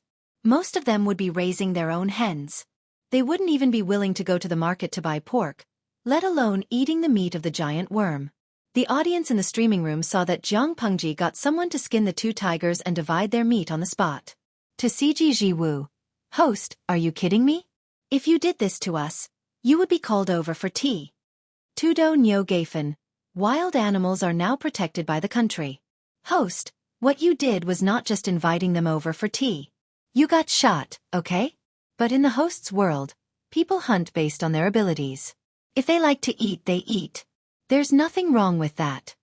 Lao Ciji Lianming. Ha ha ha, you're saying that the host doesn't love animals? She doesn't even love humans. If she gets mad, she'll twist off a human's head for you to see. Nong Fu Shan Quan Yudiangshuan. They're just a group of indignant keyboard warriors. Didn't you see that the host has been too lazy to care about them for so many years? The more I care about them, the more they jump around. Ignoring them makes me proud. To put it bluntly, if the host was not in a different dimension from them, but in the same world, they wouldn't even dare to fart if they had the chance to face her, let alone scold her with the keyboard. Cafeteria auntie. You're just a group of idiots. You're using your own way of thinking to judge people from another world. Are you crazy? Didn't you see the introduction clearly? These two tigers ate so many people and caused harm. The host is saving people by killing them. As for skinning and selling their meat, are the chicken, duck, and fish you eat everyday vegetarian dishes? You're overflowing with love and there's nowhere to vent it. What a foo do? If you have the time to scold here, why don't you turn around and search for fur? A group of people who are more sages than saints. The audience had just sent the message over when a bunch of insults and crusades came from behind. In Hua Nation, where the audience was from, people would even criticize a certain place for eating dog meat, let alone a live broadcast of hunting a tiger, manually skinning it, and even publicly dismembering the tiger couple's carcasses and giving them to the people as a dish for dinner. Cruel and inhumane. Ishuang Zhuzi. I can't stand it anymore. I've never seen such a cruel executioner. Do you even have the heart to hunt animals? Animal Protection Association. Skinning? That's so cruel. Didn't the country advocate that if there was no trade, there would be no killing? How could this kind of dog food like live broadcast room be open for so long and not be blocked by 404? I have already reported you to the top right. No thanks. A bunch of big grapes. There will be retribution for killing animals. I hope that the host's entire family dies, that her sons become eunuchs, and that her daughters become prostitutes. Host is a pig. You're a beast worse than a pig or a dog. This kind of trash host should just die. Host is spicy chicken. Go to hell. Go to hell. Go to hell. These insults were still considered light, but the content of the more excessive greetings to the 18 generations of ancestors was extremely unbearable to look at. Jiang Pengji couldn't be bothered with him and didn't open her mouth to refute. Just as the other livestream viewers had said, the more they paid attention to these clowns, the more they jumped. Jiang Pengji had always dealt with it coldly. In other words, her brain simply could not process the information that was even more worthless than rubbish. However, her fans who supported her would not give up. They directly started a war of words in the streaming room, and it became a chaotic mess. Regarding her good mentality, a viewer who had followed the streaming room for more than 3 years sighed with emotion. Pepsi Cola. I suddenly have a lot of respect for the host's psychological ability. Nowadays, online violence is getting more and more severe. Many bright and beautiful public figures have been forced to suffer from depression because of the pressure of public opinion. The host has been cursed by the keyboard warriors for more than 3 years, but her mentality is still so good. Jiang Pengji was using a lotus to wrap up the meat that had been divided and distributed to the people who came to join in the fun. She caught a glimpse of this from the corner of her eye and suddenly smiled. Host V. It's not that I have a good mentality. In fact, my temper is very bad. The reason why I didn't refute them is because they haven't completely evolved. Why should I care about the language of a group of non-human beings? Secondly, if the feces in the toilet stinks you, will you step on them or bite them? The most correct solution is to flush it directly. Why bother so much? It was also because they were in different dimensions. If they were face to face, she would beat up the whole family of those who dared to speak rudely to her. Naturally, Jiang Pengji's arrogant words and actions directly touched the sensitive points of those people. They wished they could stay in the streaming room 24 hours a day and use all kinds of unbearable words to greet her. Jiang Pengji calmly divided all the meat and even gave the bones to the people to take home to make soup. She didn't spare any attention to them at all. As for the 2 intact tiger skins, they would be taken care of when they got home. She placed the 2 tiger skins on the back of the horse and rode Whiteback leisurely. She bought a small courtyard with 2 entrances in Langi. It was very close to Langi Academy, so it was convenient for her to go to school or visit friends and relatives. Langjun, you're back. As soon as she arrived at the door was already opened and a gatekeeper in brown clothes walked out. She threw White's reins to the gatekeeper. Yes, White ran a lot today. Feed it more high-quality horse grass. White seemed to understand her words. It happily snorted and wanted to stretch its head to rub against her. Don't worry, Langjun. Your servant will do it now. Oh yes, find a skilled craftsman to deal with these 2 tiger skins. I plan to give them to my sister as a dowry. The tiger skin was not very expensive, but the 2 tiger skins that Jiang Pengji peeled were very good. They were bright and shiny, which was really rare. Even if they were given to Lu Shi's daughter as a dowry, it would not be embarrassing. It would be a good story to say that a brother took care of his sister. The gatekeeper listened and valued it even more. He did not dare to neglect it. Jiang Pengji was humming a light song. She was in a good mood. Takshu, are the luggage ready? As soon as she entered the door, Takshu came out to greet her. There was a thin layer of sweat on her forehead. It's ready. The things to bring to the second Yangzi are also ready. Takshu was wearing a simple dress. She was even more beautiful now. She had the charm of a mature woman. Langjun, you're back from hunting. Do you want to have a hot bath? There's no hurry. I'll bathe later. Jiang Pengji took Takshu's handkerchief and wiped her face. Wuma Jun has been getting more and more attention from the government these years. He has become the most favored son besides the crown prince. The court officials are all watching him. My sister is going to marry him and become his wife. The Lu family can't slack off. The dowry doesn't need to be outstanding, but it can't be a joke. Chapter 320. Langi was a prosperous place with a good business atmosphere. There were many good things there. Coincidentally, Jiang Pengji had been studying in Langi for 3 years. The second lady wrote a letter to Jiang Pengji to help with the preparations. It was also to show that the Lu residents valued the concubine's daughter and the marriage. Because Lu Shi was in Chongzhou, he had no time to send the concubine's daughter off. This task naturally fell on Jiang Pengji's shoulders. Of course, even if Lu Shi was free, he would not give the concubine's daughter so much face. Moreover, she was not even his daughter. Takshu sighed. Langjun treats the second Yangzi so well. Jiang Pengji listened and smiled without saying a word. Would she treat a concubine's sister well that she had never met? Keske, a weasel paying a visit to a chicken. What good intentions could there be? It was definitely not a good thing for a concubine's sister to marry Wuma Jun. Looking at Takshu's graceful figure leaving, Jiang Pengji frowned slightly. The audience in the streaming room drooled. Lao Ciji Lianming. It's a pity. If the streamer was a man, such a delicate beauty could be kept in the room. Nongfu Shanquan Yudiangshuan. #picknose. The streamer is not such a crazy person. Do you think everyone thinks with their lower body? Panda Sigh, I also think it's a pity. She's such a beauty and she grew up with the streamer. Instead of marrying out and being defiled by the men of this era, it's better for the streamer to protect her. I think no one is better than the streamer. Faced with the stream of emotions, Jiang Pengji could not help but laugh. What was that saying again? The green bamboo snake's mouth, the wasp's tail in battle. Some blessings could not be enjoyed. As she was thinking, Takshu, who had already left, entered the room again. She bowed and said, Langjun. Wei Langjun came to the residence to send a visitation card. Zixiao? What is he doing here at this hour? Jiang Pengji's brows furrowed.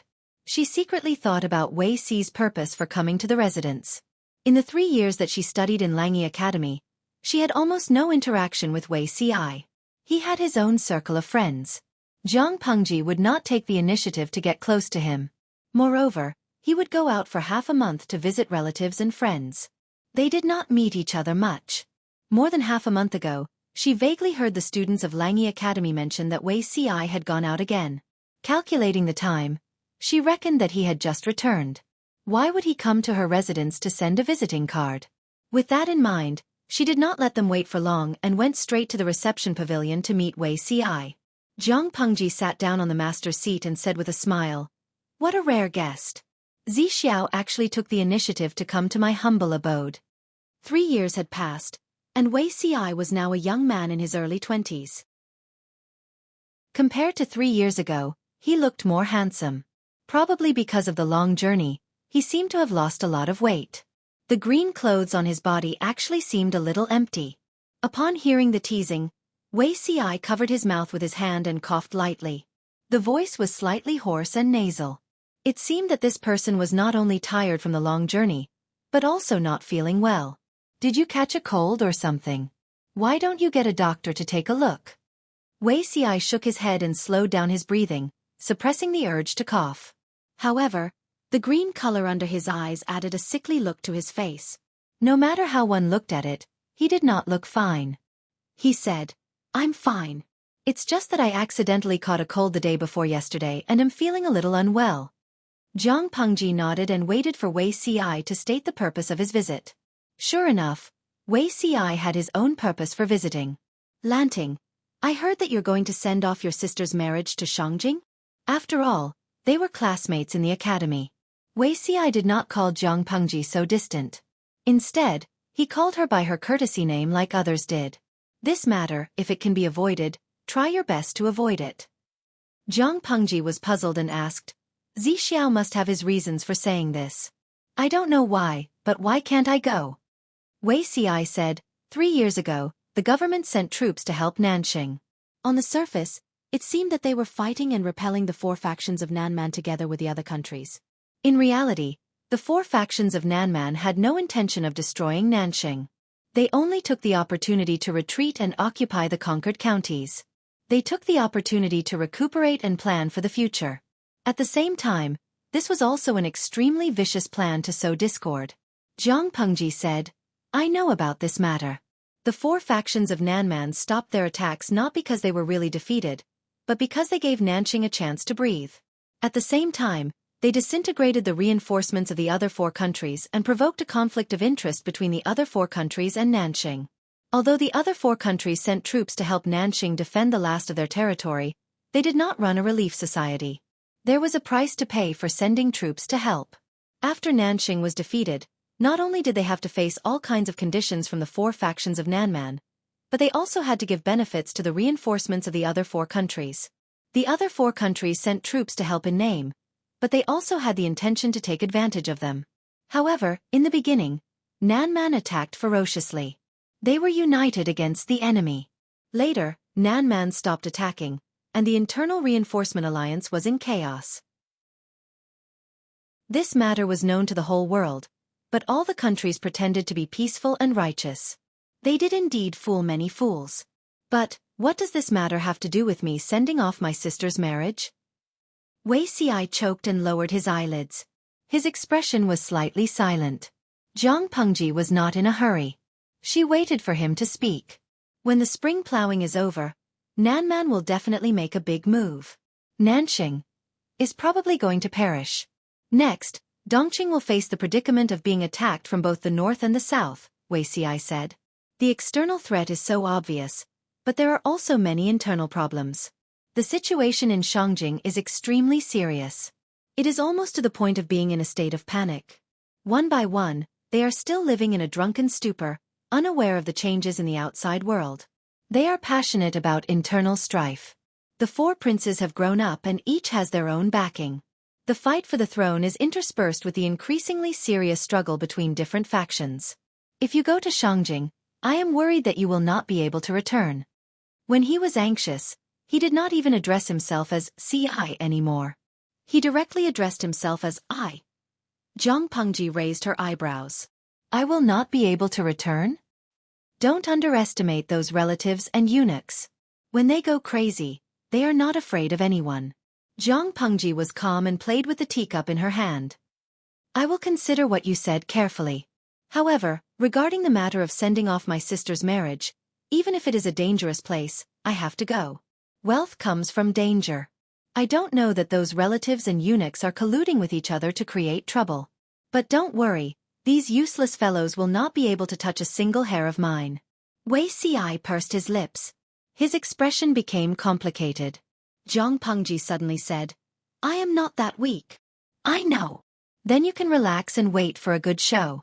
In the eyes of others, Shangjing may be a dangerous place, but for her, it was definitely the beginning of her journey to the 9 states and 4 seas. Chapter 321. Brother Ci.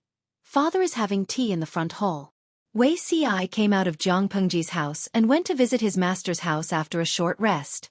Although Master Yuanjing was famous in Zhozhou and was the most famous scholar in the world, he lived a simple life. His house was neither too big nor too small, and the scenery in the house was very casual. The scenery in the yard was arranged bit by him, and it had a natural wildness to it. He just raised his hand to knock on the door, and the door opened by itself. A slightly immature and energetic face peeked out from the door. The person who opened the door was his master's youngest daughter, who was also his most beloved daughter, Zhu Qingning. Wei Ci smiled, folded his sleeves and said, Is this master's foresight again? Qingning directly destroyed Master Yuanjing's pretense and said playfully, No, it's obvious that Sanwu in the yard suddenly ran around happily, and father couldn't do anything about it. He then knew that Brother Ci was here. It's not as powerful as you said. Sanwu was a kitten that Master Yuanjing picked up by accident. She had a difficult birth, and Wei Ci happened to be a guest in the house, so she was asked by Qingning to help. In the end, she successfully gave birth to 4 pure black kittens. It was probably because of this that Sanwu was very close to Wei Ci. Because of this, Wei Ci was often teased by a few classmates who were on good terms with him. Of course, there were also malicious mockery. Those people maliciously mocked him, saying that if he did not achieve anything in the future, he could become a midwife. Wei Ci only smiled at those malicious words and did not take it to heart. Thinking of his master drinking tea in the hall and being harassed by Sanwu in all kinds of ways, he could not help but smile. Qingning saw his expression and could not help but blush. She was a step behind and followed him with small steps. She gently bit her lower lip and asked shyly, Brother Ci, did you just come back from visiting friends? Yes, Wei Ci said. Master's birthday is at the beginning of March. I have to come back early no matter what. Qingning replied with an oh and said with her head down, Then, Brother Ci, do you remember what the 16th of February is? 16th of February? Wei Ci was stunned. I know that the 15th of February is the flower festival. What is the 16th? Qingning revealed a disappointed expression and tried her best to conceal the unhappiness on her face. Fortunately, she had already arrived at the front hall, so she bowed her head and hurriedly excused herself. Wei Ci did not understand. Were the thoughts of this child so difficult to understand nowadays? Master Yuanjing frowned when he saw his daughter's attitude, but he did not make it clear. Master. Wei Ci greeted. Don't stand on ceremony. Master Yuanjing held on to Sanwu, who was struggling and scratching him. He tidied up his messy sleeves and looked a little embarrassed. Wei Ci held back his laughter and said, Master, if you can't carry Sanwu, then let your disciple do it and carry Sanwu on your behalf. Just as he finished speaking, Master Yuanjing let go of him. The 3 of them rushed into Wei Ci's embrace and found a comfortable spot to lie down. Master Yuanjing secretly twitched his mouth. Another one was seduced by a young man. Even an old man was despised by him. I saw you chatting happily with Wunyang just now. What did you talk about? Qingning was the 5th child in the family, so many elders called her Wunyang. Wei Ci did not understand and said bluntly, Wunyang asked me if I remember what day is February 16th. Master Yuanjing sighed and said, February 16th is Wunyang's birthday. Wei Ci was stunned on the spot. His hand that was rubbing Sanwu's neck stopped. He could not help but have an absurd thought. From Wei Si's point of view, it was indeed frighteningly absurd. He still pretended not to understand and said with a smile, "So, she wants to ask me for a birthday gift." Master Yuanjing's face was fierce as he exposed Wei Si's disguise. After February 16th, Wunyang will be 13. She should be at the age to talk about marriage. At this point, it would be too much for Wei Si to continue pretending not to understand. He could only smile bitterly. I watched Wunyang grow up, and I'm 7 or 8 years older than her. I only see her as a younger sister.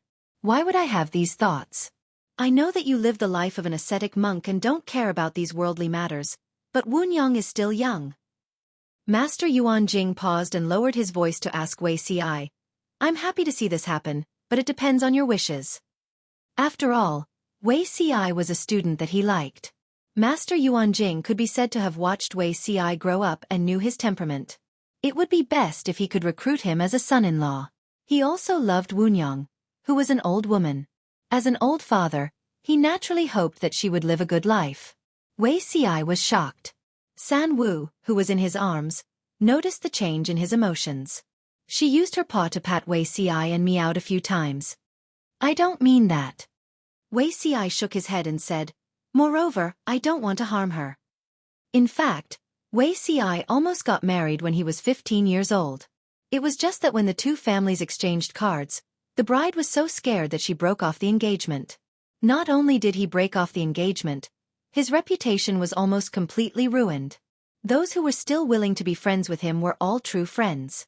Wei Si treasured them very much.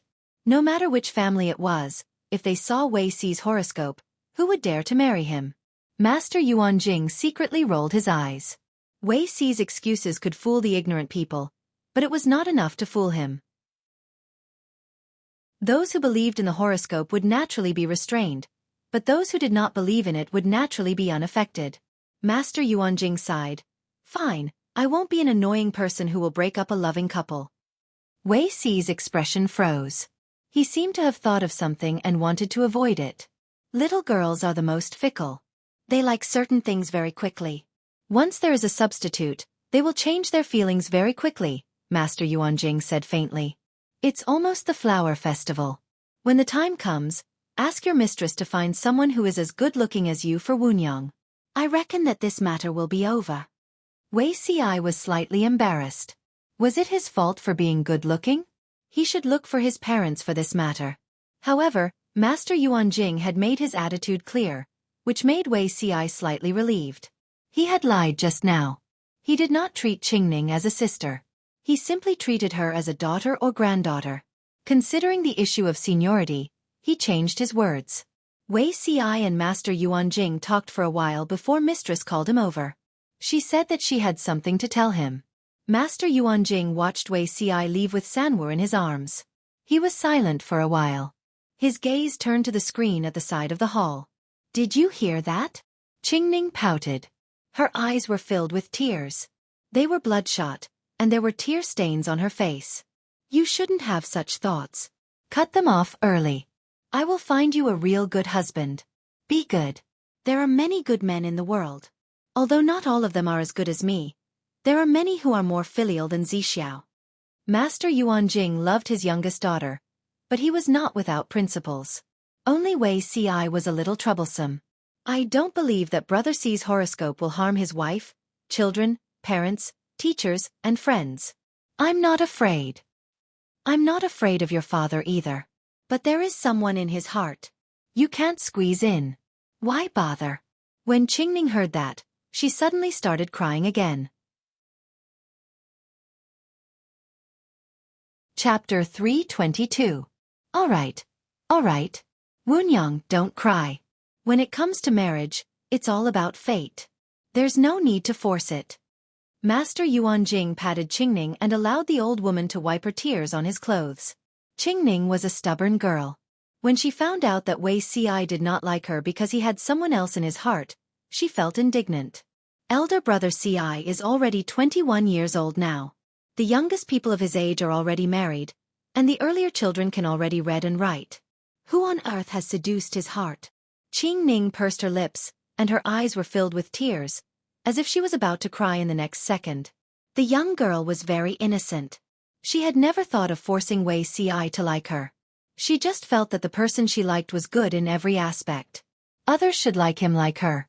Although it would be uncomfortable, it would be best if the person she liked was happy. If there was someone else in Wei Si's heart, why was he not married? Master Yuanjing was slightly troubled by this question. It depends on fate. When fate is right, it will happen naturally. Could it be that the person is younger than me? Qingning twisted her handkerchief and pouted. Older than you. Master Yuanjing said, don't cry. Wipe your tears. If outsiders see you like this, it will look bad. Older than her? Qingning suddenly felt even sadder. If he was older than her, did it mean that he was about to reach marriageable age? Was Wei Si waiting for him to reach marriageable age? Who is that person? Qingning asked. I want to see. She was not jealous. Instead, she was more competitive and curious. As the youngest daughter of Wei Si's teacher, was her relationship with Wei Si not considered close? She had such an advantage, but he still did not like her. Instead, he liked someone else. The young girl felt uncomfortable. I'm afraid that if you see him, you will feel even more uncomfortable. Master Yuanjing sighed. When the time is right, you will naturally know who that person is. I will find you someone of similar age, looks, and talent. He will let our Wunyang live happily. Qingning nodded with tears in her eyes. She was a little emotional. It's almost time for the flower festival. When the time comes, you must tell your father if you see any handsome man. Although the atmosphere in Dongqing was getting stricter and stricter with the restrictions on women, Master Yuanjing's thoughts were not on the same level as those of the secular world. Even though it was a blind marriage, Master Yuanjing could not bear to see his daughter suffer. Choosing a son-in-law was like choosing a pair of shoes. The daughter would know if the shoes fit. If she liked them and the father was satisfied, then it would be a good marriage. Qingning was still a little sad, but she was a young girl after all. She was easily shy when it came to matters related to her marriage. Aha!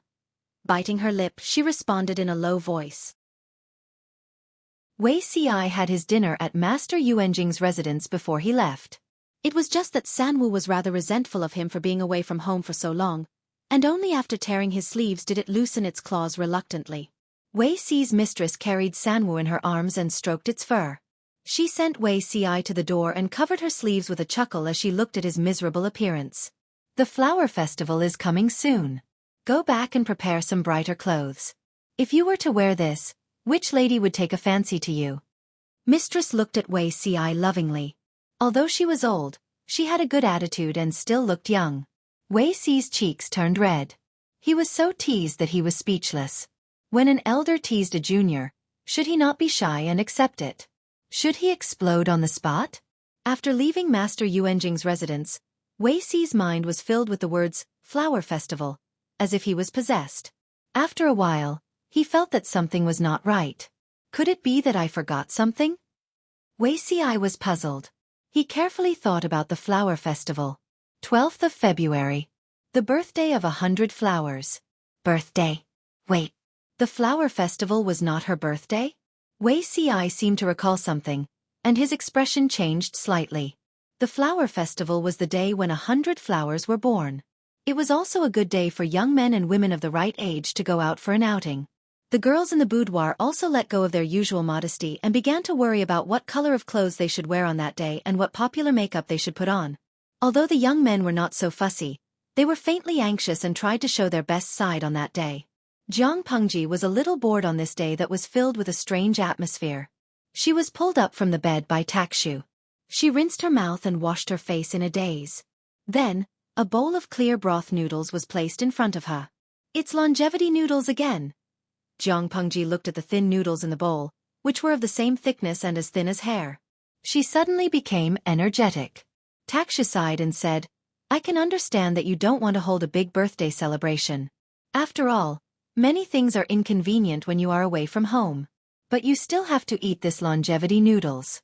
Finish it in one breath and can't stop. It means longevity.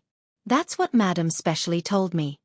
Jiang Pengji did not need to taste it to know that there was no seasoning in the bowl of noodles. It was boiled in water, which was bland and unpalatable.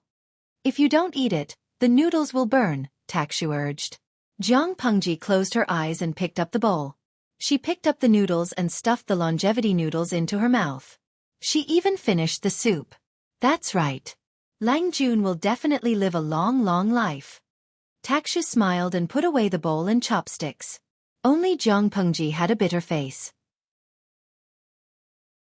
It's too bland. The taste was simply indescribable. She could get used to Yuan Jing's unique dark afternoon tea, but she still could not accept such longevity noodles. After eating the noodles, Jiang Pengji took a shower and changed into the new clothes that Takshu prepared. The color of the new clothes was fresh and tender. From afar, it made people's eyes light up. Takshu was quite gratified, but then she sighed. It's such a good day today. Why are you sighing? Takshu helped her tidy up her clothes and hung all kinds of accessories, such as sachets and pendants. You're already 15 years old. If master didn't insist that you dress up as a man, you should have reached the marriageable age by now. You should look for a suitable husband and dress yourself up beautifully. With your appearance, which noble lady can compare with you? Why do you have to dress up as a man all the time? She seemed to realize that she had said something wrong. She quickly knelt down and begged for forgiveness. Jiang Pengji's expression did not change. She said, I quite like it this way. She bent down and helped Takshu up. We're like a family. You don't have to be so distant. Jiang Pengji was 1.7 meters tall. She was half a head taller than Takshu, and she was not inferior to men of the same age. Although her appearance was slightly feminine, she actually looked more like a man than most men in this era where men wore flowery hairpins and powdered their hair. Speaking of reaching the marriageable age, Sister Takshu is not young anymore. If you have someone you like, Lanting will definitely settle it for you. Xuanmei was in love with Xueqi. She was willing to wait for him and drag it on, but Takshu could not drag it on any longer at her age. Takshu was stunned. She immediately lowered her head and wanted to change the topic. Lanting really treats you as family. If you have any difficulties, just tell me, Jiang Pengji said with a smile. Jiang Pengji said with a smile. Takshu burst out laughing. Your servant's life is better than that of a rich merchant's wife. What difficulties do I have? She took the sandalwood fan and passed it to Jiang Pengji. Come back early. You still have to leave tomorrow. Don't be blinded by the foxes outside. Otherwise, I won't let you go. Okay.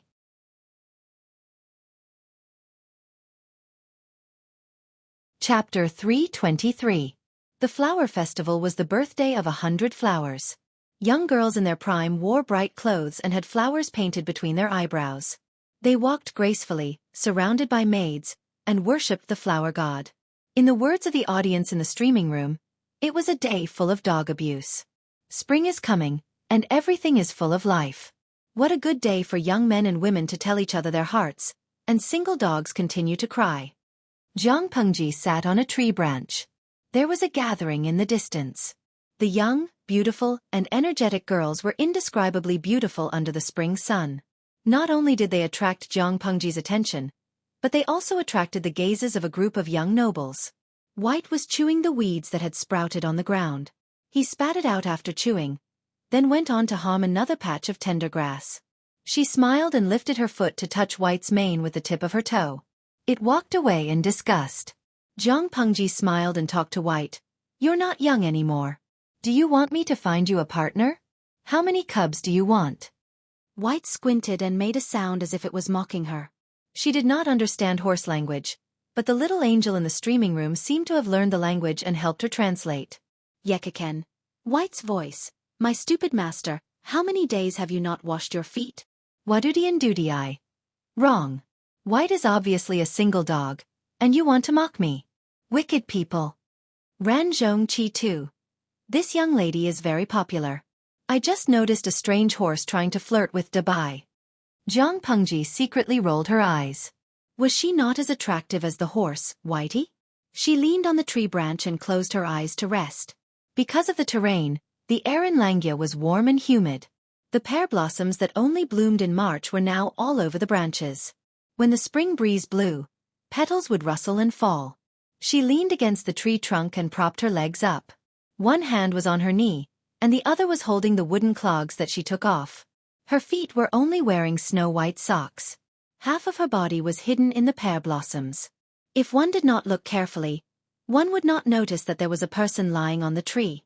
A cool breeze blew, and the pear blossoms rustled and fell. Jiang Pengji could vaguely hear a conversation in a low voice. Wunyang, did you really take things too hard and reveal your thoughts to your father? The girl's voice was sweet, but it was so sweet that it made people feel sick. Dad is an open-minded person. If I tell him, he will help me decide. The voice of the girl called Wunyang was a little hesitant and dejected. But brother Ci already has someone else in his heart, and father doesn't agree either. He asked me to take advantage of the flower festival to find someone else I like. The girl with the sweet voice pouted in dissatisfaction. How can you do this? Then do you know who that person likes? Wunyang looked slightly worried. I don't know. I asked my father, but he refused to tell me. He only said that he would naturally know when the time is right. The girl tilted her head, thought for a while and said with certainty, then he's definitely not a decent person. Wunyang did not understand. She asked doubtfully, why do you say that he's not a decent person? You don't understand. Wei Langjun is now 21 years old. If he really has someone he likes, he definitely won't delay it like this. Unless the girl's identity is not good, for example. He doesn't have the face to marry someone from that kind of place. Don't you know that all the matchmakers in Langya County don't dare to matchmake for him? He's already in trouble. If he continues to delay it, what about the issue of heirs? After listening to her, Wunyang only understood what she meant after a long while. She suddenly blushed, and she felt a little angry. Brother Ci is not that kind of pedantic person. Even if he really likes a woman from a brothel, he won't be so concerned about his reputation. How could Wei Ci continue to let the person he liked suffer for the sake of his reputation? Wunyang could not accept someone slandering Wei Ci like that. Then he likes married women. The girl spoke before Wunyang, stopping her from speaking. All the matchmakers in Langya County can't wait to cover their noses and avoid Wei Ci. No one matchmakes for him, and his marriage is not settled. Now that a beauty like you has taken a fancy to him, he should respond happily. Why would he use the excuse that he has a sweetheart to reject you? Wunyang was a little angry. I won't allow you to say that about him. How can a gentleman covet someone else's wife and concubine? The girl pouted and said shrewdly, you're so protective of him, but he doesn't even look at you properly. You're in a hurry to get close to him. But has he ever given you any face? What's so good about Wei Ci? He's a jinx who brings misfortune to his wife and children, his parents, and his entire clan. Foolish opinion. Wunyang was so angry that her chest rose and fell violently. There was a little anger on her little face. What about brother Ci? Look at his behavior. He respects his teachers, is friendly to his schoolmates, and treats the younger generation leniently. How can you judge him based on the 8 characters of fortune? There are many people in the world like the 8 characters of fortune of the emperor. Why is he the emperor, while others are just common people? Yes. I'm ignorant. I'm not as knowledgeable as you, 5th Miss Zhu. The girl was also angered. It was as if her sore spot had been hit. She retorted, you're so educated, reasonable, and considerate. You're actually sticking to a man who no one wants. That's great. You. Wunyang widened her eyes at her words. She was so angry that her fingers were trembling. No matter how bad Zixiao is, he's not someone who can be belittled by a daughter born of a commoner's wife who lives in poverty and is arranged by her official mother to be someone else's concubine. Jiang Pengji found that the 2 girls were arguing louder and louder, which seriously disturbed her sleep. She could not help but jump down from the pear tree and interrupt them. The 2 girls looked over upon hearing the sound and saw a young man in fresh clothes with a smile on his face. He was only wearing socks, and his wooden clogs were still in his hands. The girl was startled by her appearance. Thinking of what she said just now, her face turned pale. Wunyang was still a little puzzled. She asked doubtfully, concubine? You'd better be more careful in the future. It's better to stay away from such a talkative and venomous beauty who likes to judge people's hearts with sinister words. Jiang Pengji took 2 steps forward and saw through the girl's nature at a glance. She sized her up with a faint smile.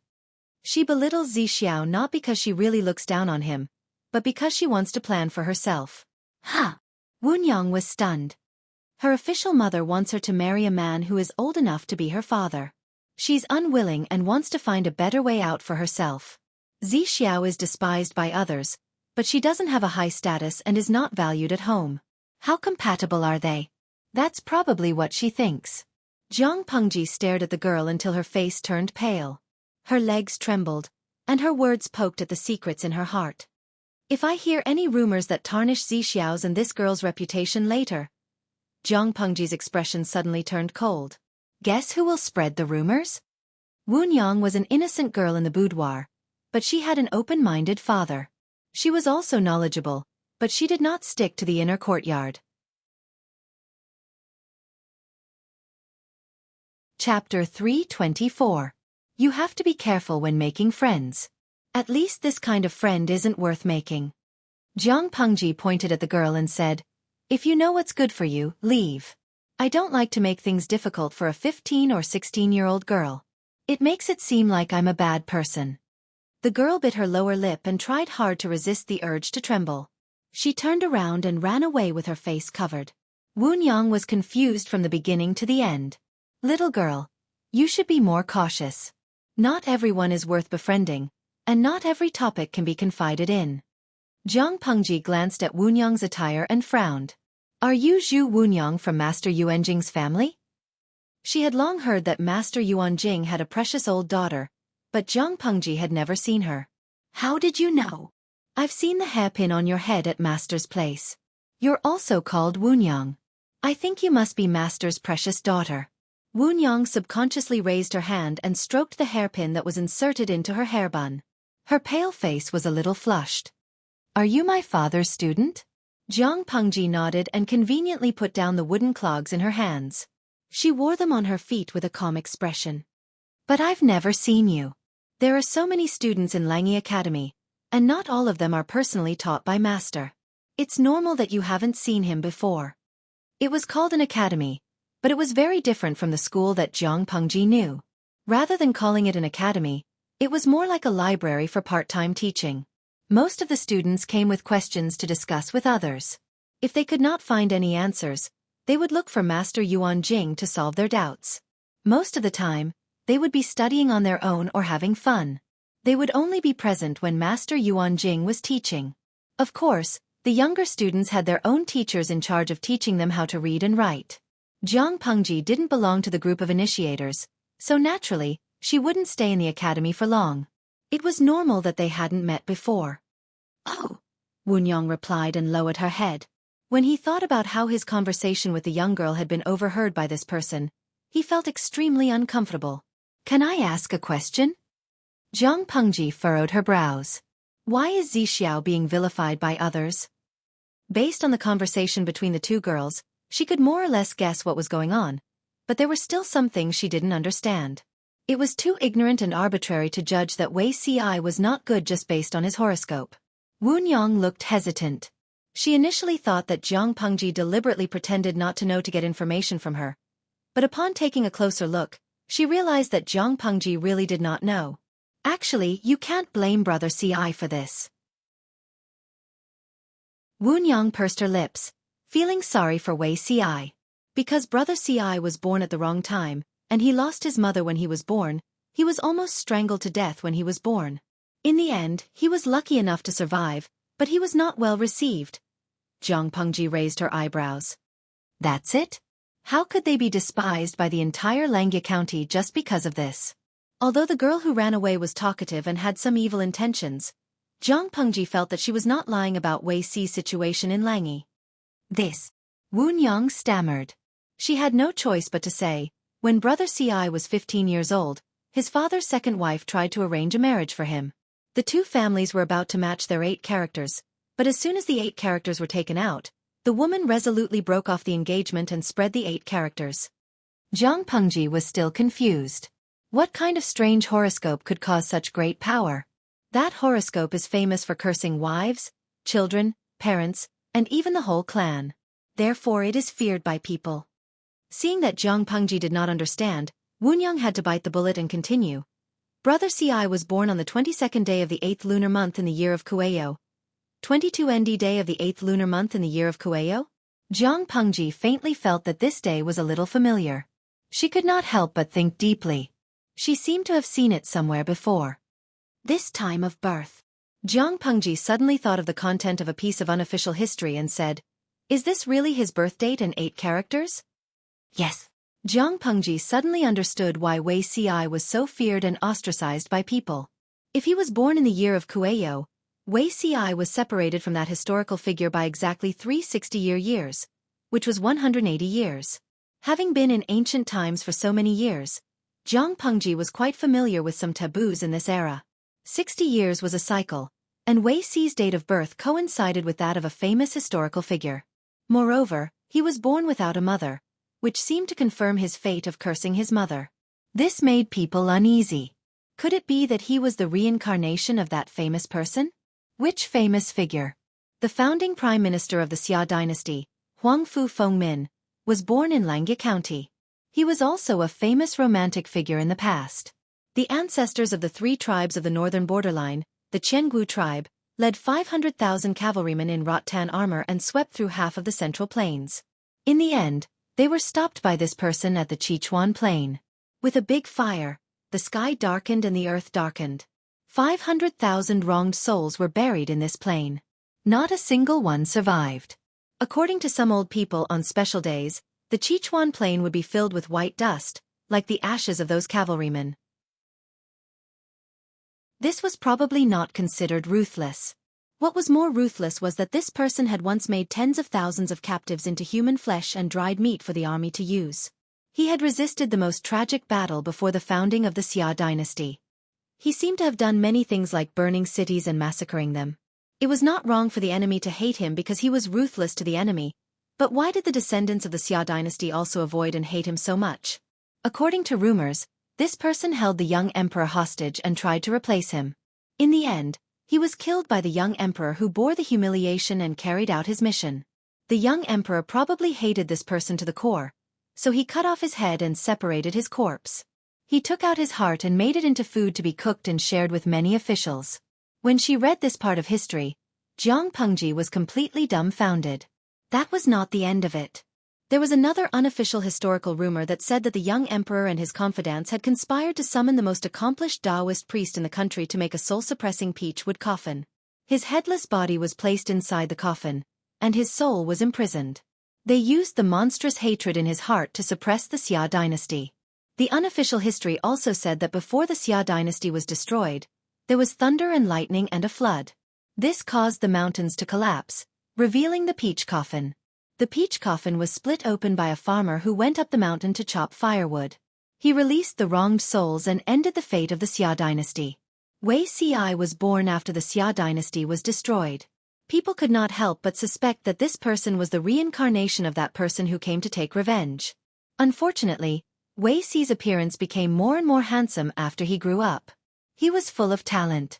Whether it was the 6 arts of a gentleman or other unorthodox skills, he displayed impressive talent. When the annulment of the engagement happened, this date of his birth spread throughout Langya County. Naturally, people were anxious. It was not to the extent of taking Wei Ci's life, but his life would not be easy. I didn't know that Zixiao had such a legendary past life. Jiang Pengji teased him with a smile. Wunyang was so anxious that her eyes turned red. Brother Ci can't be the reincarnation of Prime Minister Huangfu. It's also impossible for him to do such a despicable thing. Jiang Pengji tilted her head. Prime Minister Huangfu assisted Emperor Xia and helped him go from a lowly ruffian to a hegemon who unified the 9 states. What kind of person was he? If that person was the reincarnation of that person, Wei Ci should be happy. In today's world, there might be a lack of such a person. Ha! Wunyang was confused. This was not the main point. But it seemed that there was nothing wrong with thinking that way. Jiang Pengji called the system in her heart. No, what kind of dimension is this? There's actually such an anti-science thing as reincarnation? The system rolled its eyes. He's not the reincarnation of that person. Everything is purely a coincidence. Jiang Pengji was speechless. Coincidence? Would Wei Ci cry if he heard that? Chapter 325. This is the first time I've heard it from an outsider. Many of my father's students think that Brother Ci was born with bad luck. They see him as an ominous person and wish they could cover their noses with their sleeves, as if he was the plague. Although no one said anything on the surface, they have been distancing themselves from him behind his back. Woonyang was very dissatisfied with the injustice that Wei Ci had suffered.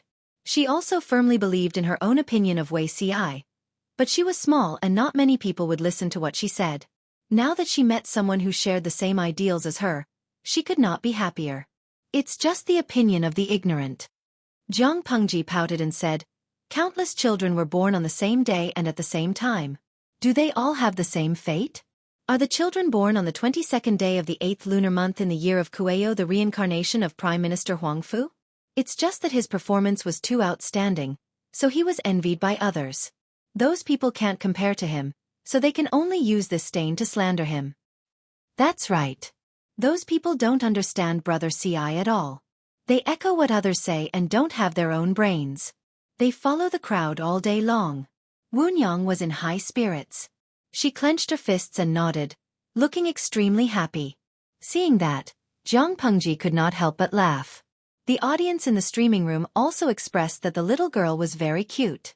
She felt completely different from the coquettish bitches outside. Lao Siji Lianming, "Ha ha ha, this little girl likes beauty Wei Ci, right? Nguyen In.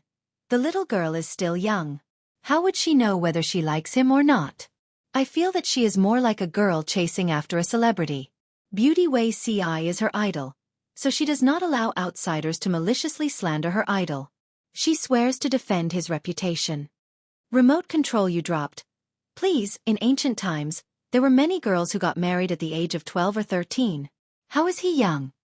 Nongfu Shanquan Yudiangshuan. Teske. Girls who get married at the age of 12 or 13 are mostly from poor families. Slightly wealthier families will definitely keep their daughters for a few more years, at least until they reach the age of 15 before getting married. Master Yuanjing's daughter. How can her family be poor? Jiang Pengji also agreed with the audience in the streaming room. Woonyang did have romantic feelings for Wei Ci. Why are you looking at me like that? She looked like a lecher. Woonyang felt slightly uncomfortable under Jiang Pengji's gaze. She could not help but take a step back. There was an unnatural look on her face. Jiang Pengji burst into laughter and exposed him. "You like Zixiao?" Woonyang blushed and immediately gave up. "You stayed on the tree for so long just now. You heard everything that you shouldn't have heard. You asked the obvious. I just like Brother Ci. Father said that he's a good family. If he's my husband, he definitely won't suffer." Woonyang liked Wei Ci and even wanted to marry him. It was definitely not because of his looks. She was not that superficial. Many of her female friends were engaged, but what about their husbands' families? Thanks to her identity as Master Yuanjing's daughter, she would occasionally go to the academy to deliver food to her father and would always hear some gossip. Men were not married yet, so there were plenty of times when they had conflicts with the maidservants by their side. They even had a concubine's child to embarrass his wife. It was not impossible for him to spoil his concubine to the detriment of his wife. Because of Master Yuanjing's open-mindedness, Woonyang naturally had to choose someone that suited her. Not only did she have to love her, but she also had to understand and take pity on her. When Sanwa's son had a difficult birth, the servants wanted to throw him away so that he wouldn't bring bad luck if he died in the house. She had no choice but to ask Wei Ci for help. When he heard it, he did not regard the lives of Sanwu and his son as worthless. Instead, he rolled up his sleeves and did not dislike the blood. He did not annoy Sanwu and made her scratch him when she was in pain. He actually delivered Sanwa's child with a serious expression. Anyway, after this incident, Woonyang really liked Wei Ci. Suitable room and suitable home? The corner of Jiang Pengji's mouth twitched. It was the first time she had heard such an evaluation. The audience in the streaming room almost exploded. The screen was full of 666. Liang Wang Situ. My language teacher died early. Can you explain to me what is suitable room and suitable home? Yinuajia Zhuga Qinma. The heavenly peach, the dazzling beauty, the return of the sun, suitable room and suitable home. Understand it yourself. She felt like she had read a fake book of songs. Jiang Pengji held back her laughter and said, If you like it, just tell him directly. According to Zixiao's character, regardless of whether he accepts it or not, he won't spread the news and ruin your reputation. Wu Nyang said dejectedly, but Brother Ci has someone else in his heart. He's a serious person. I don't want to compete with others. So? Zhang Pengji asked. So, I hope he can be with his sweetheart as soon as possible. He's already 21 years old this year. If it drags on, it'll be really difficult for him. Wu Nyang pouted. She felt a little sad and said awkwardly, Anyway, I'm only 13 this year. There will definitely be other good candidates for my husband. That's true. Zhang Pengji liked Wu Nyang's open-minded character very much. Master Yuan Jing was very good at raising his daughter. The audience in the streaming room also expressed that they were attracted to Wu Nyang. Didn't you see how many girls in the house adhered to the principle of, the person I like must like me and reciprocate my feelings? Otherwise, he would be a heartless man? How many grudges and grievances had evolved from such unreasonable reasons? It was precisely because of Wu Nyang's open-mindedness and cuteness that she was particularly special. Hey, after talking so much, I still don't know which student of my father's are you. Zhang Pengji smiled gently and said, My name is Lu Shi. If you don't mind, you can call me Lanting. Wu Nyang widened her eyes in surprise. After a long time she said slightly angrily, Sure enough, rumors can't be completely trusted. What rumors? Others say that Lu Shi is just a playboy who deviates from the orthodox path and attends meetings in his spare time. He's another example of a tiger father and a dog son. Wu Nyang tilted her head and secretly sized up Zhang Pengji. However, she was caught by Zhang Pengji's gaze. She could not help but blush and said shyly, I don't dare to say anything else, but at least you see things more clearly than those people. If all playboys were like you, they wouldn't be playboys anymore. Zhang Pengji was just about to laugh when she caught a glimpse of a bullet screen. She almost froze. Dashu Xiaobing, streamer, it's very dangerous. This girl wants to flirt with you. Young lady, you have a good eye for talent. She naturally praised Wu Nyang and herself. Wu Nyang was stunned for a moment. She immediately understood that the person was shamelessly praising herself. She immediately burst into laughter. Zhang Pengji urged, It's getting late. Let's go back quickly. We still have to worship the goddess of flowers. Okay. Wu Nyang nodded. She found a direction with fewer people and trotted away. Zhang Pengji stood on the spot with her arms crossed. After a while, she walked straight to the back of a pear tree. Aren't you moved at all when a young lady said that she likes you to your face?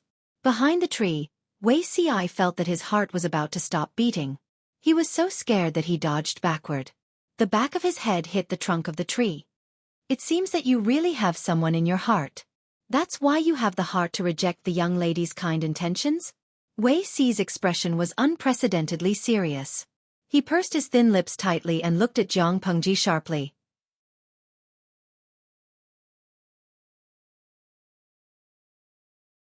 Chapter 326. He lowered his voice to warn her. I'm not someone who doesn't know what's important. Otherwise, I would have called you out when you got close to me. Zhang Pengji was not afraid at all. Instead, she glared at him. Wei Ci came at the right time. Neither too early nor too late. Zhang Pengji originally wanted to fulfill his wish, so she did not expose his identity. Now that she saw it, the young girl was open-minded and could let it go. The man did not have any intention either. Her efforts as a matchmaker were in vain. Wei Ci lowered his eyelids after Zhang Pengji said that. He hid the strange look in his eyes. You're too boring. You have a lot of thoughts. Zhang Pengji clicked her tongue.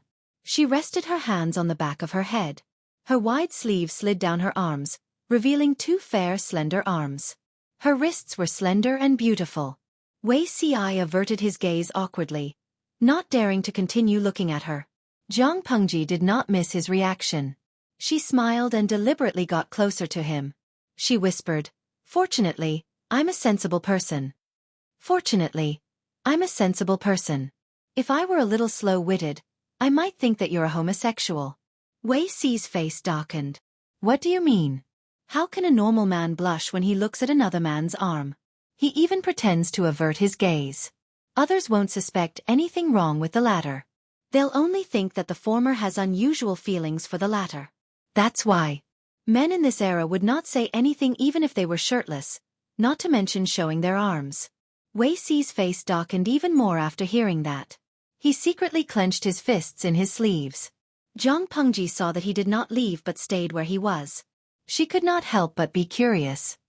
It looks like you came here specially to look for me, she said confidently. If it were any other day, you would have flung your sleeves and left if I provoked you like this. Why would you still be standing there like a log? Tell me, why are you looking for me? Wei Xi was speechless. The pear blossom petals fell with the breeze. There was no one around, and no one saw their abnormality. The audience in the streaming room watched the whole scene. They felt sorry for Wei Xi, the unlucky child. Up until now, the men that Zhang Pengji had met were either bullied by her like a little white rabbit once, after which she lost interest in them, or they were in cahoots with her. Both of them were not good people. Only Wei Xi was bullied by Zhang Pengji whenever she saw him. They did not know Wei Xi's current state of mind, but they really felt sorry for him. Lao Ciji Lianming, host, can you find someone else to fight? Host V. I'm not willing to. Everyone. Wei Xi's expression changed again and again. In the end, he suppressed the surging emotions in his heart. I heard people say that the flower festival is your birthday. But you didn't hold a birthday party, and you didn't invite any friends, so I can't be sure. He had once thought that the flower festival was her birthday. Every year on this day, all the officials would celebrate, and the whole world would celebrate. But he still hadn't forgotten the scene of her destroying all the gifts by herself. All the maids were chased out by her, and no one dared to approach her. Wei Xi did not know why she was like this and did not dare to ask. He still had a lingering fear in his heart. He didn't know why, but he suddenly had the courage to ask about it. The flower festival is indeed Lu Xi's birthday. Zhang Pengji smiled and squinted her eyes. Her answer might seem problematic to outsiders, but it was harmless. After all, wasn't she Lu Xi? When Wei Xi heard this, he faintly felt that this was the case. Are you here to give me a gift? Zhang Pengji had been in Langi all these years, and her birthday had always been spent with longevity noodles. She had never had such a flashy but impractical occasion. At most, she would have a richer meal on that day and wear brand new clothes. Yes. Wei Xi responded softly. Zhang Pengji suddenly felt a little guilty. He came to give her a birthday gift, but she rebuked him with her words, which made her feel suffocated. Thinking of this, she felt that it was not easy for Wei Xi. What is it? Zhang Pengji asked directly. Wei Xi did not feel offended. After all, this person's reaction was already considered giving him face. It's my humble work. It's barely acceptable, Wei Xi said. He took out a very delicate pendant. Beauty sleep. Zhang Pengji took it. A few beauty sleep flowers were in full bloom, and their petals were stretched. They were made of bloodstone, and the veins were handled very well. From afar, it looked like a beauty sleep that had just fallen from the branches. She could not help but raise her eyebrows slightly. Zixiao's skills have improved greatly. The stone was not of the highest quality, and it was made by Wei Xi himself. Although it was not valuable, it was the thought that counts. Over the years in Langi Academy, Zhang Pengji had been invited to other people's birthday parties. Most of the gifts she gave were the students' own works. Manuscripts, carvings, paintings and calligraphy. Friendship was more important than value. Wei Xi's gift of this pendant could only be said to be average.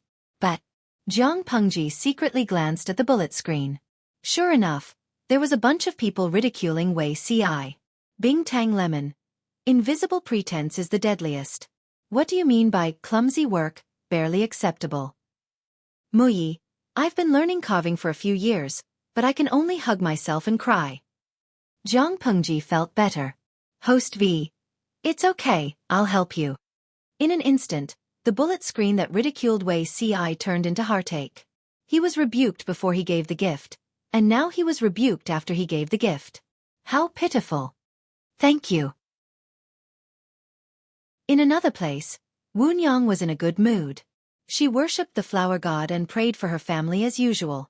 In the end, she shyly added, "May I have a lover and stay together till death?" The flower festival was indeed very lively. The beautiful young girls in fresh clothes competed with each other for beauty, and the young men who were dressed in elegant robes became a unique scene. Listening to the rhythmic recitation of the elegant gathering, Woonyang was thinking about her marriage. She did not have to think about Wei Si. They were not fated to be together, and she could not force it. There were many young talents at the flower festival, but compared to Wei Si, all of them were overshadowed. Back home, Woonyang was still worried about this matter. Master Yuanjing looked at her pouting face and could not help but smile. He asked her, "Did you fancy anyone today?" "No, I can't compare to Brother Si at all," Woonyang said. Yuanjing's wife saw that her husband was so inappropriate, and she suddenly became a little angry. "How can you teach your daughter like this? I'm really afraid that when Woonyang reaches the age of 15, no one will dare to propose marriage. How can you let Woonyang make the decision herself?" Master Yuanjing said, "Why are you so worried? If no one proposes, then so be it. Can't an old man like me support Woonyang?" His wife was also angry. "You know that you're old. How many years can you protect Woonyang? You don't plan well for her, and you only cause trouble." Master Yuanjing was erudite and eloquent, but he did not dare to talk back to his wife. He secretly glanced at his daughter and saw that Woonyang was smiling at him. She was watching the drama unfold. There are so many young talents. Is it true that none of them fancy anyone? Master Yuanjing stretched his neck to make sure that his wife was far away. Then he turned to ask his daughter. "There are people, but I don't know if they have a marriage." "Who? Lu Shi. He's about the same age as me. He's quite humorous. He's not as bad as the rumors say." Master Yuanjing was speechless. Chapter 327. Who are you talking about? Master Yuanjing would rather admit that his ears were not working and that he had auditory hallucinations than to hear that name from his daughter's mouth again. Woonyang did not understand. She smiled and repeated, "Lu Shi. Isn't he your student, father? He was accepted into Langyi Academy, so he must have no problem with the major issues. As for his character, I think I need to observe him further." "She can't do it," Master Yuanjing denied. His firm attitude puzzled Woonyang. When she said that she liked Wei Si, her father did not show any objection. Instead, he was happy to see it happen. It was a pity that he already had a girl he liked. Woonyang disdained to compete with others, so she chose to give up sadly. Now that it was Lu Shi, why did her father reject her so decisively? Is Lu Shi already married? Woonyang thought about Jiang Pengji's appearance and age. She felt that it was highly possible that he was engaged. The current trend was for men to marry early. It was rare for a man like Wei Si to be single at the age of 1 in his 20s. If that was the case, Woonyang could not force him. "No. It's just that your temperaments are not suitable." Master Yuanjing was usually eloquent, but he was speechless now. He did not know how to explain it to his daughter. "Lu Shi is not a fish in the pond. He is wild. I think you will be wronged." Woonyang was a filial daughter. She only had a good impression of Jiang Pengji. Since her father was not satisfied, she did not want him. Master Yuanjing let out a long sigh and stroked his daughter's long hair. On one hand, he felt that his daughter was like him. She had a good eye for people. Both Wei Si and Lu Shi were outstanding. It was a pity that the former's heart belonged to someone else and he had a special destiny. The latter's gender was not suitable. He wanted to have a grandson and granddaughter. On the other hand, he felt that it was a pity. Master Yuanjing smiled kindly and promised, "I will find you the best husband in the world." Woonyang was so shy that her cheeks turned red. After all, she was an unmarried little girl. She would definitely be shy when talking about her marriage. "If I can't find the best, I won't get married in the future. I'll let you raise me for the rest of my life." Woonyang hugged Master Yuanjing's arm and acted like a spoiled child. She said, "When I grow old at home, you can't dislike me, father." Master Yuanjing heaved a sigh of relief. It would be great if the matter could be resolved just like that. Although he could predict the fate of others, he could not predict the fate of those close to him. He didn't know where his daughter would end up in the future. The only thing he could do was to keep an eye on her and find her a real son-in-law. Jiang Pengji had bid farewell to her close friends a few days ago. She had also informed Master Yuan Jing. With the fragrance of pear blossoms filling her sleeves, Jiang Pengji stepped into the orange afterglow as she returned home. There were many cars parked in front of the door. They were filled with the rare wood and furniture that Jiang Pengji had found from all over the place: clothes, jewelry, cosmetics, and land deeds. Not to mention the dowry prepared in Hejian. Jiang Pengji's dowry alone had already exceeded the value of a daughter of a concubine from an aristocratic family. Many of the items that were bought had been handled by Takshu. She knew the value of these dowries the best, so she felt a little indignant. What are you thinking about again? Your lips are curled up so high that you could hang a pot of vinegar on it. Jiang Pengji washed up and changed into her pajamas. She let down the long hair that she had combed during the day and tucked it behind her head. When she returned to the bedroom, Takshu knelt down and tidied the mattress on the bed. She looked a little resentful, and her tidying movements were big. This was very different from her usual self. Her reaction was a little strong, so Jiang Pengji asked casually. Takshu tidied up the mattress swiftly. She glanced at where the booklet was placed and became even angrier. Your servant has tidied up the booklet for the dowry. I brought it here for you to have a look. Jiang Pengji bowed to Takshu and smiled apologetically. I wonder what Lanting did today to make you so angry? Takshu saw that she was fooling around and threw the corner of the blanket on the bed. She said unhappily, Lang Jun is so open-minded, but your servant is narrow-minded. Even the daughter of a concubine from an aristocratic family doesn't have such a generous dowry, let alone a daughter of a concubine who doesn't have a deep relationship with you. If it were in someone else's family, they would have emptied the storeroom. What will you do in the future? In today's era, the daughter of a concubine and the daughter of a concubine were two completely different concepts. The Lu residents gave such a generous dowry to the daughter of a concubine. It seemed like they were going to empty the storeroom. How would the son of the first wife who would inherit the family business in the future feel? Of course, from another perspective, it also reflected the generosity and benevolence of the Lu residents. They treated the daughter of a concubine so well. However, this kind of good wasn't something that everyone would buy. If it were an ordinary person, they would not be happy with what Takshu said, even if they did not have any thoughts. Jiang Pengji smiled indifferently. When my sister gets married, the dowry and her family are what she relies on in her husband's family. Not to mention marrying into the royal family. She cannot be looked down upon. I'm her brother after all. Why should I be calculative with her? Takshu sighed. Lang Jun is magnanimous, but I'm afraid she might not appreciate it. Although they had the same father, the daughter of a concubine and the daughter of a concubine were opposite in status. They rarely got along well. Jiang Pengji smiled without saying anything. Takshu did not continue the topic. She lifted the blanket and was about to lie down. She said, "We're leaving tomorrow. Have a good night's sleep. You don't have to keep watch tonight." Takshu agreed with a smile. She still made the bed in the outer room. Jiang Pengji could only sigh when she heard the movement outside. That night, the moon was bright and the stars were sparse. Master Yuan Jing did not sleep until midnight. He tossed and turned, which woke his wife up. "What's wrong with you tonight?" He tossed and turned like he was baking pancakes. "Did I wake you up because I moved too much?" Master Yuan Jing looked at his wife, who stood up with a cloak draped over her shoulders. He said apologetically, "Go back to sleep. I'll stay in the study for the night.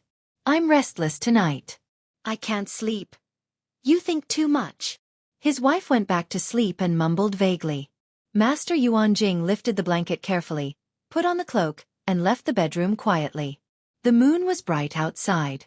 He glanced at it, lowered his head, and calculated. He frowned secretly. He did not feel sleepy until dawn. Instead, he sat in the study for the whole night. There was another person who had insomnia like him. The sky had just turned bright when the city gate opened. A group of carriages quietly drove out of the city gate.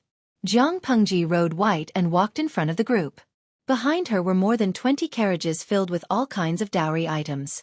More than 100 gods guarded on both sides of the carriages. They held onto the broadswords at their waists tightly. They were wary of the movements on both sides of the road. They were afraid that they would encounter bandits or mobs. Wei Ci stood in the Shirley Pavilion with a cloak draped over his shoulders. He looked at Zhang Pengji's back as she left and sighed.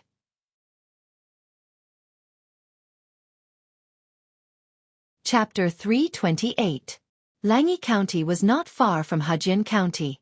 Even though they met bandits along the way, they were killed by Zhang Pengji and her men before they could even get close to the carriages. Apart from these small disturbances, the rest of the journey was peaceful. It was even safer when they reached Hejin County. During the years that Zhang Pengji studied in Langyi County, the bandits near Hejin County did not have a good time. Those people were either caught and killed, or they were secretly recruited by Zhang Pengji's troops. Because of that, Hejin County had been peaceful for many years. Lang Jun, let's go home. Taksha stuck her head out of the curtain and saw the city on the ground. Her heart was filled with joy. Zhang Pengji held the reins and replied softly, "Yes, let's go home." Hejin County was the first place she stayed after waking up in this world. Even though she did not have a sense of belonging, she felt that things were still the same, but people had changed when they met again after so many years. Let's go. After lamenting, the fleet of carriages was repaired. Zhang Pengji waved her whip and continued on the road. Because someone had informed them in advance, the Lus had already sent someone to wait outside the city. Zhang Pengji had excellent eyesight, so she naturally saw who was waiting at the front. Her lips curled into a sincere smile. She asked White to run a few steps and said to Xueqi, "Xiaoyu." Xueqi bowed to Zhang Pengji with a smile on his face. "Welcome, Lang Jun." Xueqi, who was already in his 20s, was a little longer than before. His shoulders were a lot broader, and his face was more determined. The immaturity of a teenager had faded away, and he now had the calmness of a young man. Perhaps it was because he was in high spirits when he was in a good mood. Xueqi followed Zhang Pengji to study in Langyi early in the morning. Even though he was her study companion, he was no different from a normal student in Langyi. Sometimes, he could even receive personal lessons from Master Yuan Jing. 2 months ago, Zhang Pengji sent Xueqi back to Hejin to prepare for the marriage of the daughter of a mistress in the Lus. Judging by his appearance, it should have been done. Let's not talk about this. We've been on the road for so long and haven't eaten anything good. I'm starving. Zhang Pengji threw White's reins to the servant. Xueqi said, "Madam who has prepared a banquet at home. She's waiting for you." "Madam who? What about mother?" Zhang Pengji asked. Xueqi replied, "First Madam has been busy with the wedding these days. She caught a cold this morning, so she asked Madam who to come out and welcome you." "I see." Zhang Pengji pointed at the fleet of carriages behind her and said, "Send someone to transport all these back to the manor, and then count them according to the list. If there are any problems, you must inform me immediately.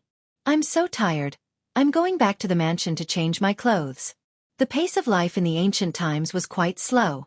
Even though he hadn't been back for a few years, Hejin County was no different from what he remembered. When she saw that there were many beggars in ragged clothes in the city, she couldn't help but frown. Xueqi took the initiative to explain, 2 years ago and last year, the harvests in the counties around Hejin County were not good. Especially during the autumn harvest last year, there was a small locust plague. There was almost no harvest in the fields. If the commandery governor hadn't opened the granary and borrowed some food from the families, there would have been more victims. Hejin County is fine, but the situation in the other counties is even worse. Even though Zhang Pengji had helped Hejin County solve the problem of bandits and avoided man-made disasters, natural disasters could still make the people suffer. Zhang Pengji's expression darkened. She couldn't help but turn her head to look at the fleet of carriages behind her. The dowry was almost all bought by Zhang Pengji. She knew clearly how much money she had spent. It was only the dowry of the daughter of a concubine in the Lu Manor, but there were countless people around who still didn't have enough to eat. Such a sharp contrast made Zhang Pengji's heart tighten, and her expression became more and more unpleasant. "What about the tenant farmers outside?" Zhang Pengji asked about the farms owned by the Lu Manor. The first madam took out her own money and made the decision to exempt the tenant farmers from their commission. She also helped to pay for the grain tax and gave some money to each household. The other tenant farmers were homeless and had no food to eat, but the tenant farmers of the Lu Manor were not affected much. At least they didn't become refugees. They talked and soon arrived at the Lu Manor. The gatekeeper saw Zhang Pengji and didn't react for a long time. He then hurriedly shouted, "Second Lang Jun is back." Not long after, The old housekeeper trotted out. He couldn't help but burst into tears when he saw Jiang Pengji, who was already 15 years old. Housekeeper, it's good to be home. Why are you crying? Stop crying. I'll go see my mother first. The housekeeper wiped his tears and said, the first madam just took her medicine and is already asleep. Why don't you go wash up first? That's fine. Jiang Pengji went back to her yard. The servant girls had already prepared hot soup and clean clothes. The servants were still the same. The inside and outside of the yard were clean, as if the owner had never left. Xueqi? You are. Jiang Pengji saw a slender figure. It was very familiar. She was stunned for a moment before she remembered who it was. I heard from Xiaoyu that you are back today, and I made the decision to clean up your room.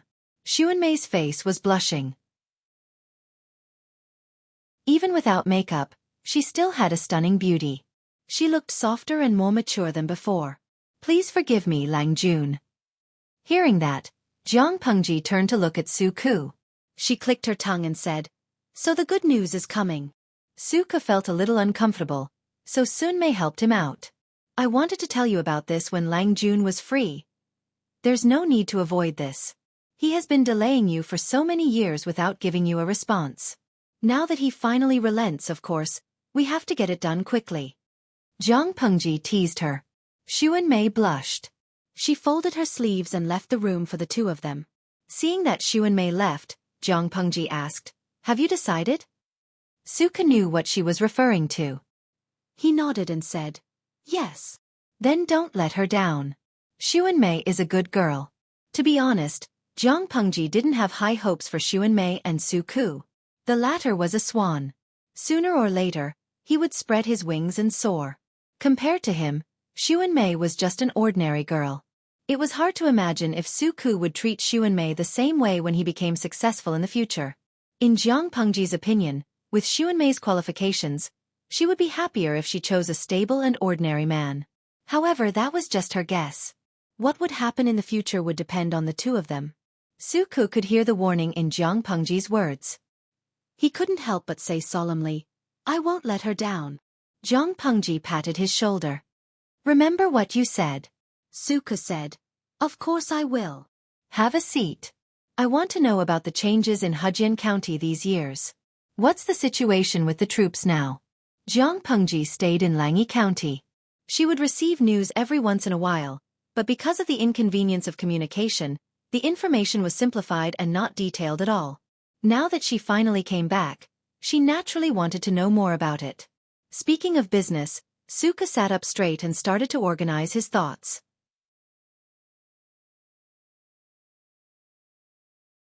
Chapter 329. Jiang Pengji had not been in Hejian County for the past few years, but she had Qiguan Rank's help and Meng Hun's internal management. The chief of Hejian County secretly opened the door for convenience. The number of people had grown to more than 5,000. This was the result of Meng Hun's strict selection and careful selection. If he ignored the logistic situation and absorbed people to expand the troops, there would be at least 50,000 people. The bandits in the vicinity of Hejian County were basically wiped out. Under the leadership of Meng Hun, the troops swept the bandits in several nearby counties. With the seized goods, the grain that the upper division cultivated and the resources left by Jiang Pengji, the expenditure and income barely reached a balance. The increasing number of troops meant that they were a bigger target. If the chief of Hejian County became wary and suspicious, life would be difficult in the future. Jiang Pengji ordered Meng Hun to transfer most of the troops away. All of them were dispersed and disguised as refugees to Chongzhou. Now, there are only 2,000 troops left in Hejian County. 1,303 are adults, and the other 607 are widowed women or girls. As for the female troops, I think it's better for Lang Jun to consider it carefully. Xueqi knew the purpose of Jiang Pengji's female troops. It was to make full use of every manpower and avoid wasting society's resources. However, in the current environment, the existence of the female troops was really awkward. Some men with dirty minds could not help but speculate that the female troops were actually used to satisfy their desires. Jiang Pengji raised her eyebrows. Why? Xueqi said, gossip is a fearful thing. The audience in the streaming room could only watch anxiously. Ngugagai Chong fan. Damn, don't be moved by Xueqi. Who said that girls are not as good as boys? Is it right that the social atmosphere is like this? Does it make the streamer comfortable to watch women in ancient times have such a low social status? Brainbow. Streamer, look at me, look at me, look at me. What do you mean by gossip is a fearful thing? Isn't it just the social atmosphere? Could it be that the environment was correct? In ancient China, men had multiple wives and concubines. Now that society is more developed, bigamy is a crime. Tudo Shigai Chong Fan, but thinking about it, what Xueqi said makes sense. We have to think for the streamer. If she really implemented the female troops, it would be fine on a small scale, but if it was on a large scale, there would be a lot of pressure from the public. Zwischen Beishijing, I despise the comment above. So what if there is pressure from public opinion? There are so many viewers in the live broadcast room who are always scolding the host, saying that she is cruel or uncultured, cursing her ancestors, but have you ever seen her pay attention to those people who are spewing shit? Seeing this, many people came to a realization. The crux of the problem was not the pressure of public opinion, but whether Zhang Pengji was willing to bear the pressure. Shanha Ilong. Host, don't panic. We will always support you. Edao 88,000, Tiska SK, the entire live broadcast room is filled with the aura of feminist cancer. You guys might as well advocate polygamy. Ancient society was like this. The social environment determined that women stayed at home and raised children. Men were the main productive force of society. Can you calm down a little and consider the environment of the host's dimension? Were they all sick? Due to the difference in opinion, the entire live broadcast room began their daily bickering. Of course, most of the people arguing were the new audience members. Many of the old audience members were still calm and did not worry that Zhang Pengji would be persuaded by Xueqi. Lao Ciji Lianming. By the way, do any of you remember the name and the real theme of the host's live streaming room? Huagua History de Quan. In the name of palace intrigue, it is actually a fight for the throne and the throne. Inueja Zhuga Chinma. #mockery. So, what else is there to discuss about the formation of the female troops? The host, Zhang Pengji, is a woman. In the future, when she competes for the throne and becomes famous in the 9 prefectures, the status of women in society will definitely rise and they will be valued in a real sense. Zhang Pengji wants the competition to be smooth, so it is necessary to improve the status of women in society. Both of them were bound together to a certain extent. Only when the environment recognized the social value created by women could the title of the female emperor be well deserved. Otherwise, even if the person sitting on the throne was a woman and the whole society was still male-dominated, she would only be a puppet. Seeing these comments, Zhang Pengji secretly laughed. The live broadcast room was a mix of good and bad people. Most of them were just onlookers, but after careful selection, there were still some clear-headed people. Note: but, don't you think that when men and women fight, women are at a disadvantage? After all, breasts. In a place like the battlefield, there was no need for manners. To deal with female soldiers, there must be some indecent methods. Hongchen Lingxi, #PickNose1. Look at what the person above said, as if the thing between a man's crotch is made of copper and iron. It doesn't hurt if you kick it. Everyone, I have decided on this matter. The female troops are determined to win. Zhang Pengji raised her hand to stop Xueqi from speaking. She said, "Right now our foundation is still too shallow. What's more, joining the troops will give them a place to settle down." Xueqi thought about it and it seemed to be true. Currently, most of the 670 female troops were orphans or girls abandoned by their families. If the troops were not willing to accept them, they would either starve to death by the roadside or be abducted by human traffickers. If they were abducted and sold, they would have a different ending. The unluckier ones would go directly to a shady place to sell their bodies. Those who were slightly better off would most likely be bought by some family and become a child bride or a rough maid. They would be recorded as slaves for the rest of their lives. When Zhang Pengji limited the purchase of rice, it alleviated the food shortage in Hejin County and indirectly reduced the number of refugees.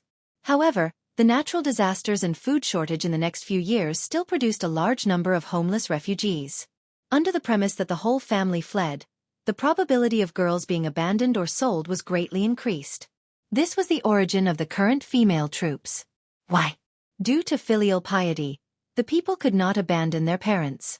In order to continue the family line, boys could not be abandoned. Therefore, for the survival of the family, when there was no other choice, the wife and daughter could only reluctantly abandon. When there was a conflict between the two, the wife's value was naturally greater than the daughter's, so the girl was abandoned. Xueqi's heart suddenly softened when he thought of these details. He could only sigh. Lang Jun is kind. Invisibly, Jiang Pengji's image in Xueqi's heart rose a few notches. In order to protect the weak, she did not care about her reputation and was willing to bear the public's criticism. Was such an image not great? In fact, Jiang Pengji was not that great. Whether it was women or men, in her eyes, there was only one synonym: social production resources. Whoever wasted resources would find trouble with her.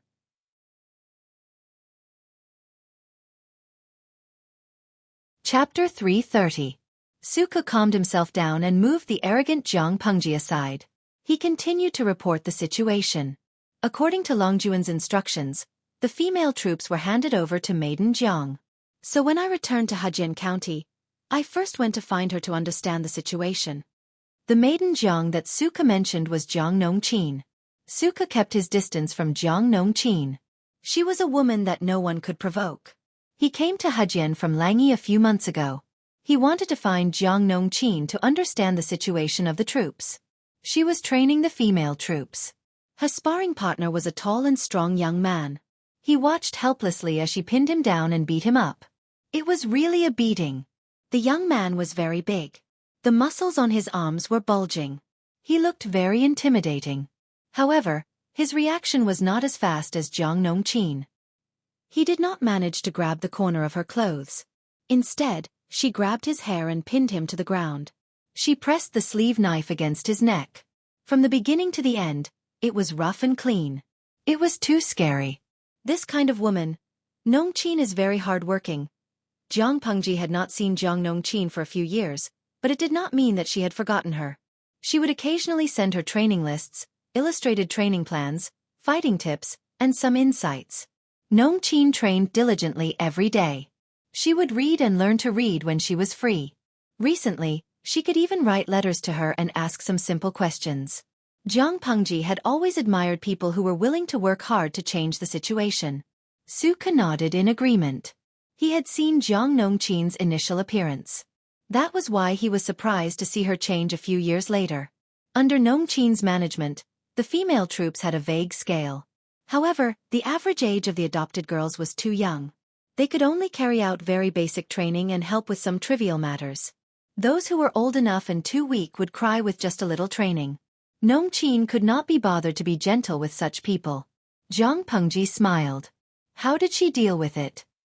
Xueqi's expression was strange. He said, Maiden Jiang told the female troops that they could either fight and kill here or go to the brothel to serve the men. Some people did not believe it. Jiang Nongqin mentioned it. She killed the chicken to warn the monkey. She directly sent someone to pick them up and told them where to sell them. After this, no one dared to cause trouble anymore. These girls were born in poor families and were not spoiled girls. After a few days, they saw that Nongqin was not soft-hearted at all. Naturally, they did not dare to say anything. They trained and learned to read together.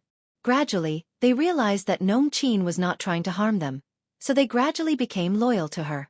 As for the older women, Nongqin arranged for them to wash, sew and cook. At this time, there was a question in the live stream room. Does Zhuangzhu foreign streamer, I think you can also teach them emergency treatment. The death rate on the ancient battlefield was very high. Most people did not die on the spot, but they did not receive emergency treatment and proper care after the battle. Lao Siji Lianming. That's true. If the female troops want to gain the recognition of the outside world, they must take out a real hammer to shut those people up. At the very least, the host's subordinates must first acknowledge the meaning of their existence. If they could not only fight, but also treat wounds and treat soldiers, they would definitely be able to stop a lot of rumors. No matter what the outside world says, the internal power of the host must be harmonious. Jiang Pengji did not ignore these suggestions. Her fingers gently tapped on the table in front of her. Since she asked Nongqin to adopt those orphans and form a female troop, she naturally had a series of measures and plans in mind. The suggestions of the audience in the live stream room were very feasible. But Jiang Pengji frowned. Although she had learned first aid, most of those methods were not suitable for ancient times. Streamer V. Do you have books on battlefield first aid? Tang roasted chestnuts. Yes, yes, yes. My sister majored in nursing. I will find her books for you later. Wei Ci Nyang Jawa. Go away, don't fight with me. I majored in nursing and have 5 years of experience in the emergency department. Note, nonsense, I am the head nurse of the emergency department. Who dares to fight with me?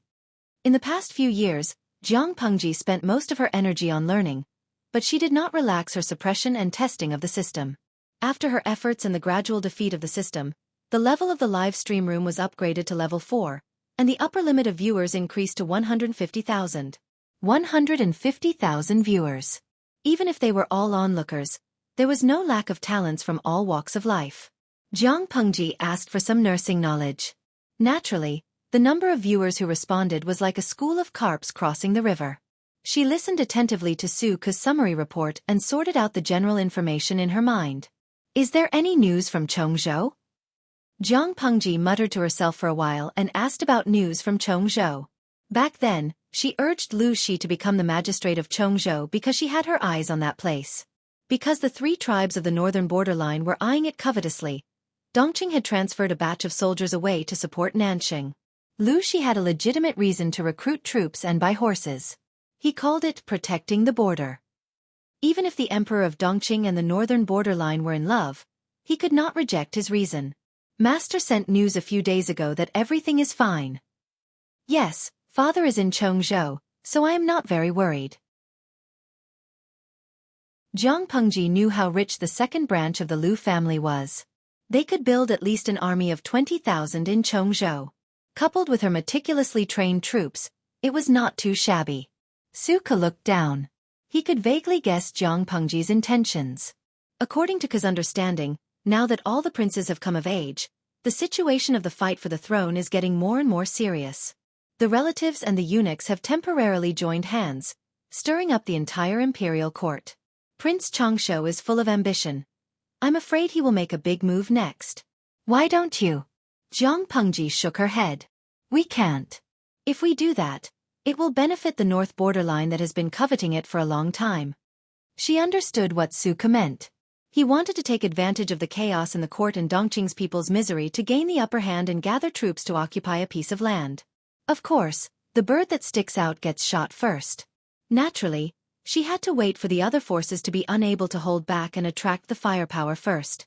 Then she would attack from behind. If that was the case, it would be equivalent to internal strife in Dongqing, allowing the north borderline to reap the benefits. Xueqi asked, does Lang Jun want to deal with Beijiang first? Let them fight for the hinterland of Dongqing first. Jiang Pengji curled her lips and said, defending against the foreign clans is a righteous cause. A fight between brothers and relatives and an outsider coming over to snatch something definitely had a different meaning. The 3 tribes of the northern borderline were outsiders. Beijiang seems difficult to deal with, but are the local forces of Dongqing really that easy to deal with? The relationship between the princes, the emperor, and the feudal vassals is at daggers drawn. Including the forces supported by other aristocratic families, there will be a chaotic battle within Dongqing. Rather than fighting with them, it's better to wait for them to finish snatching and then deal with them. Before that, we should first take down the 3 tribes of the northern borderline and occupy their horse farms. But this Beijiang. Dongqing has been fighting with them for many years, but we still can't do anything to them. Xueqi had also considered this point, but single-handedly challenging the north borderline was equivalent to dealing with a country. How could Chongzhou, a single prefecture, achieve this?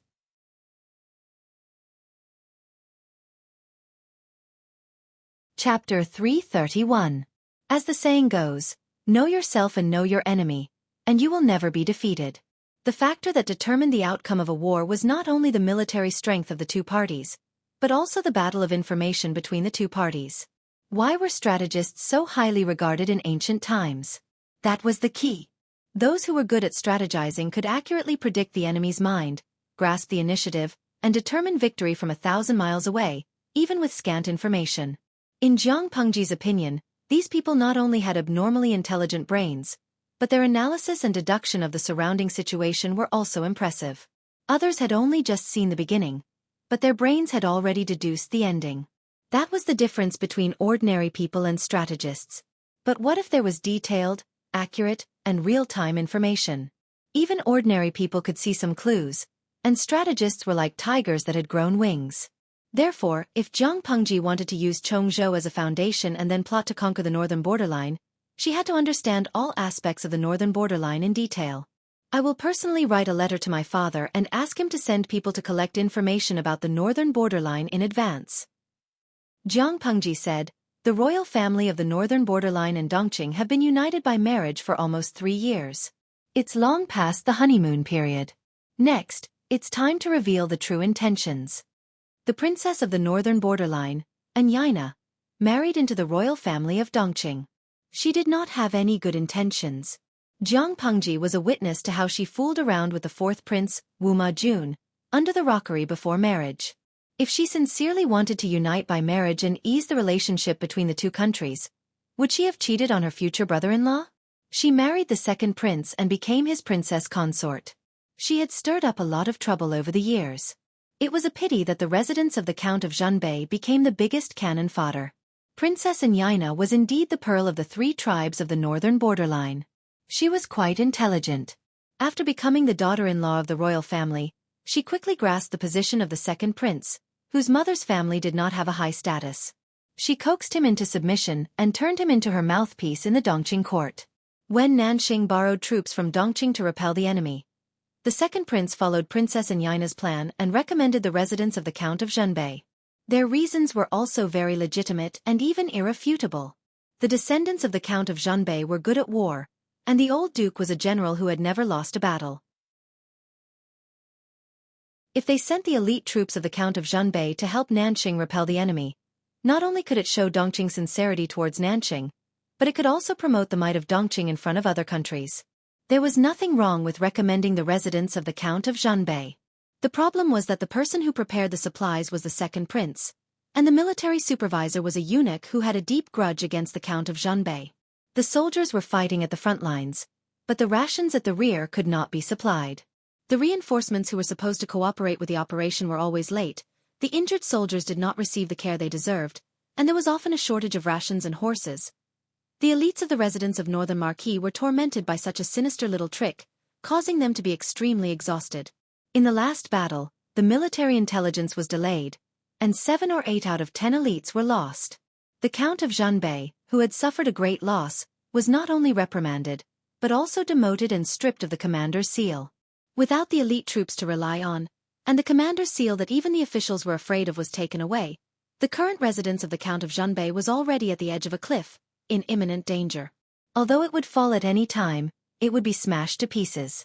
If it weren't for the fact that the officials were afraid of their reputation, the residence of Count Zhenbei would have completely disappeared from Dongqing. From this point of view, it seemed that Princess Anyina had done nothing, but Jiang Pengji did not underestimate her. The princess's contribution to the current situation in Dongqing's court was indispensable. Xueqi furrowed his brows, leaving a few shallow wrinkles. The real intention is revealed? Jiang Pengji smiled coldly. Isn't it?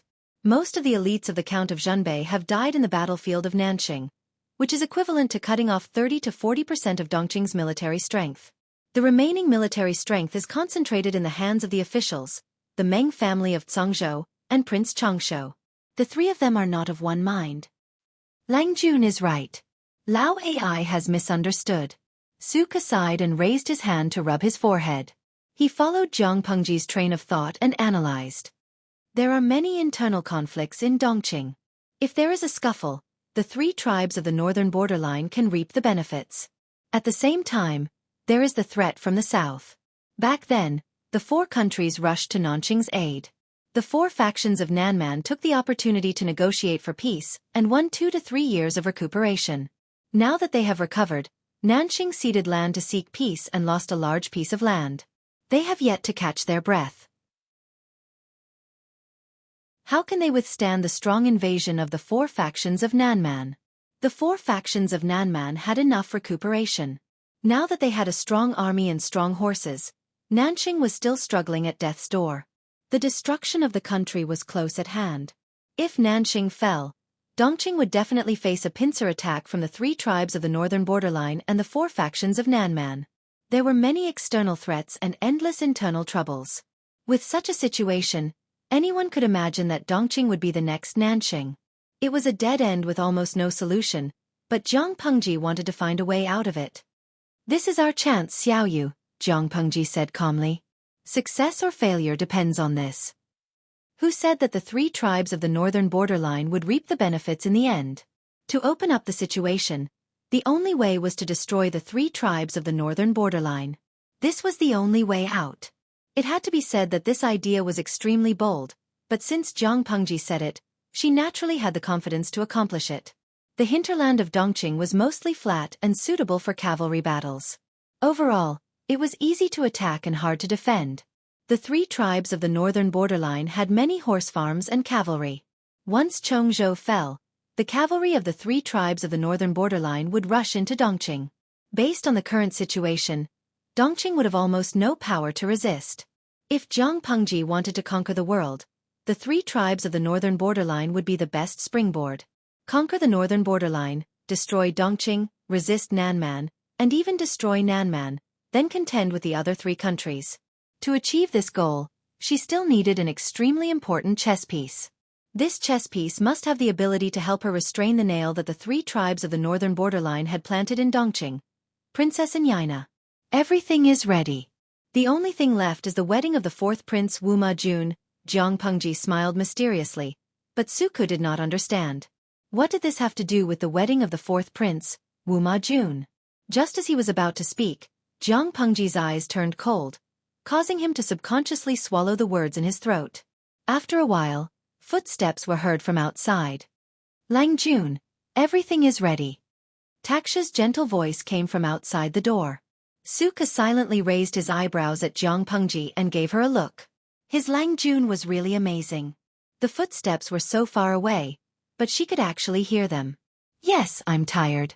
Go and prepare some hot soup and clean clothes. I want to take a bath later." Takshu bowed and said meekly, "Yes."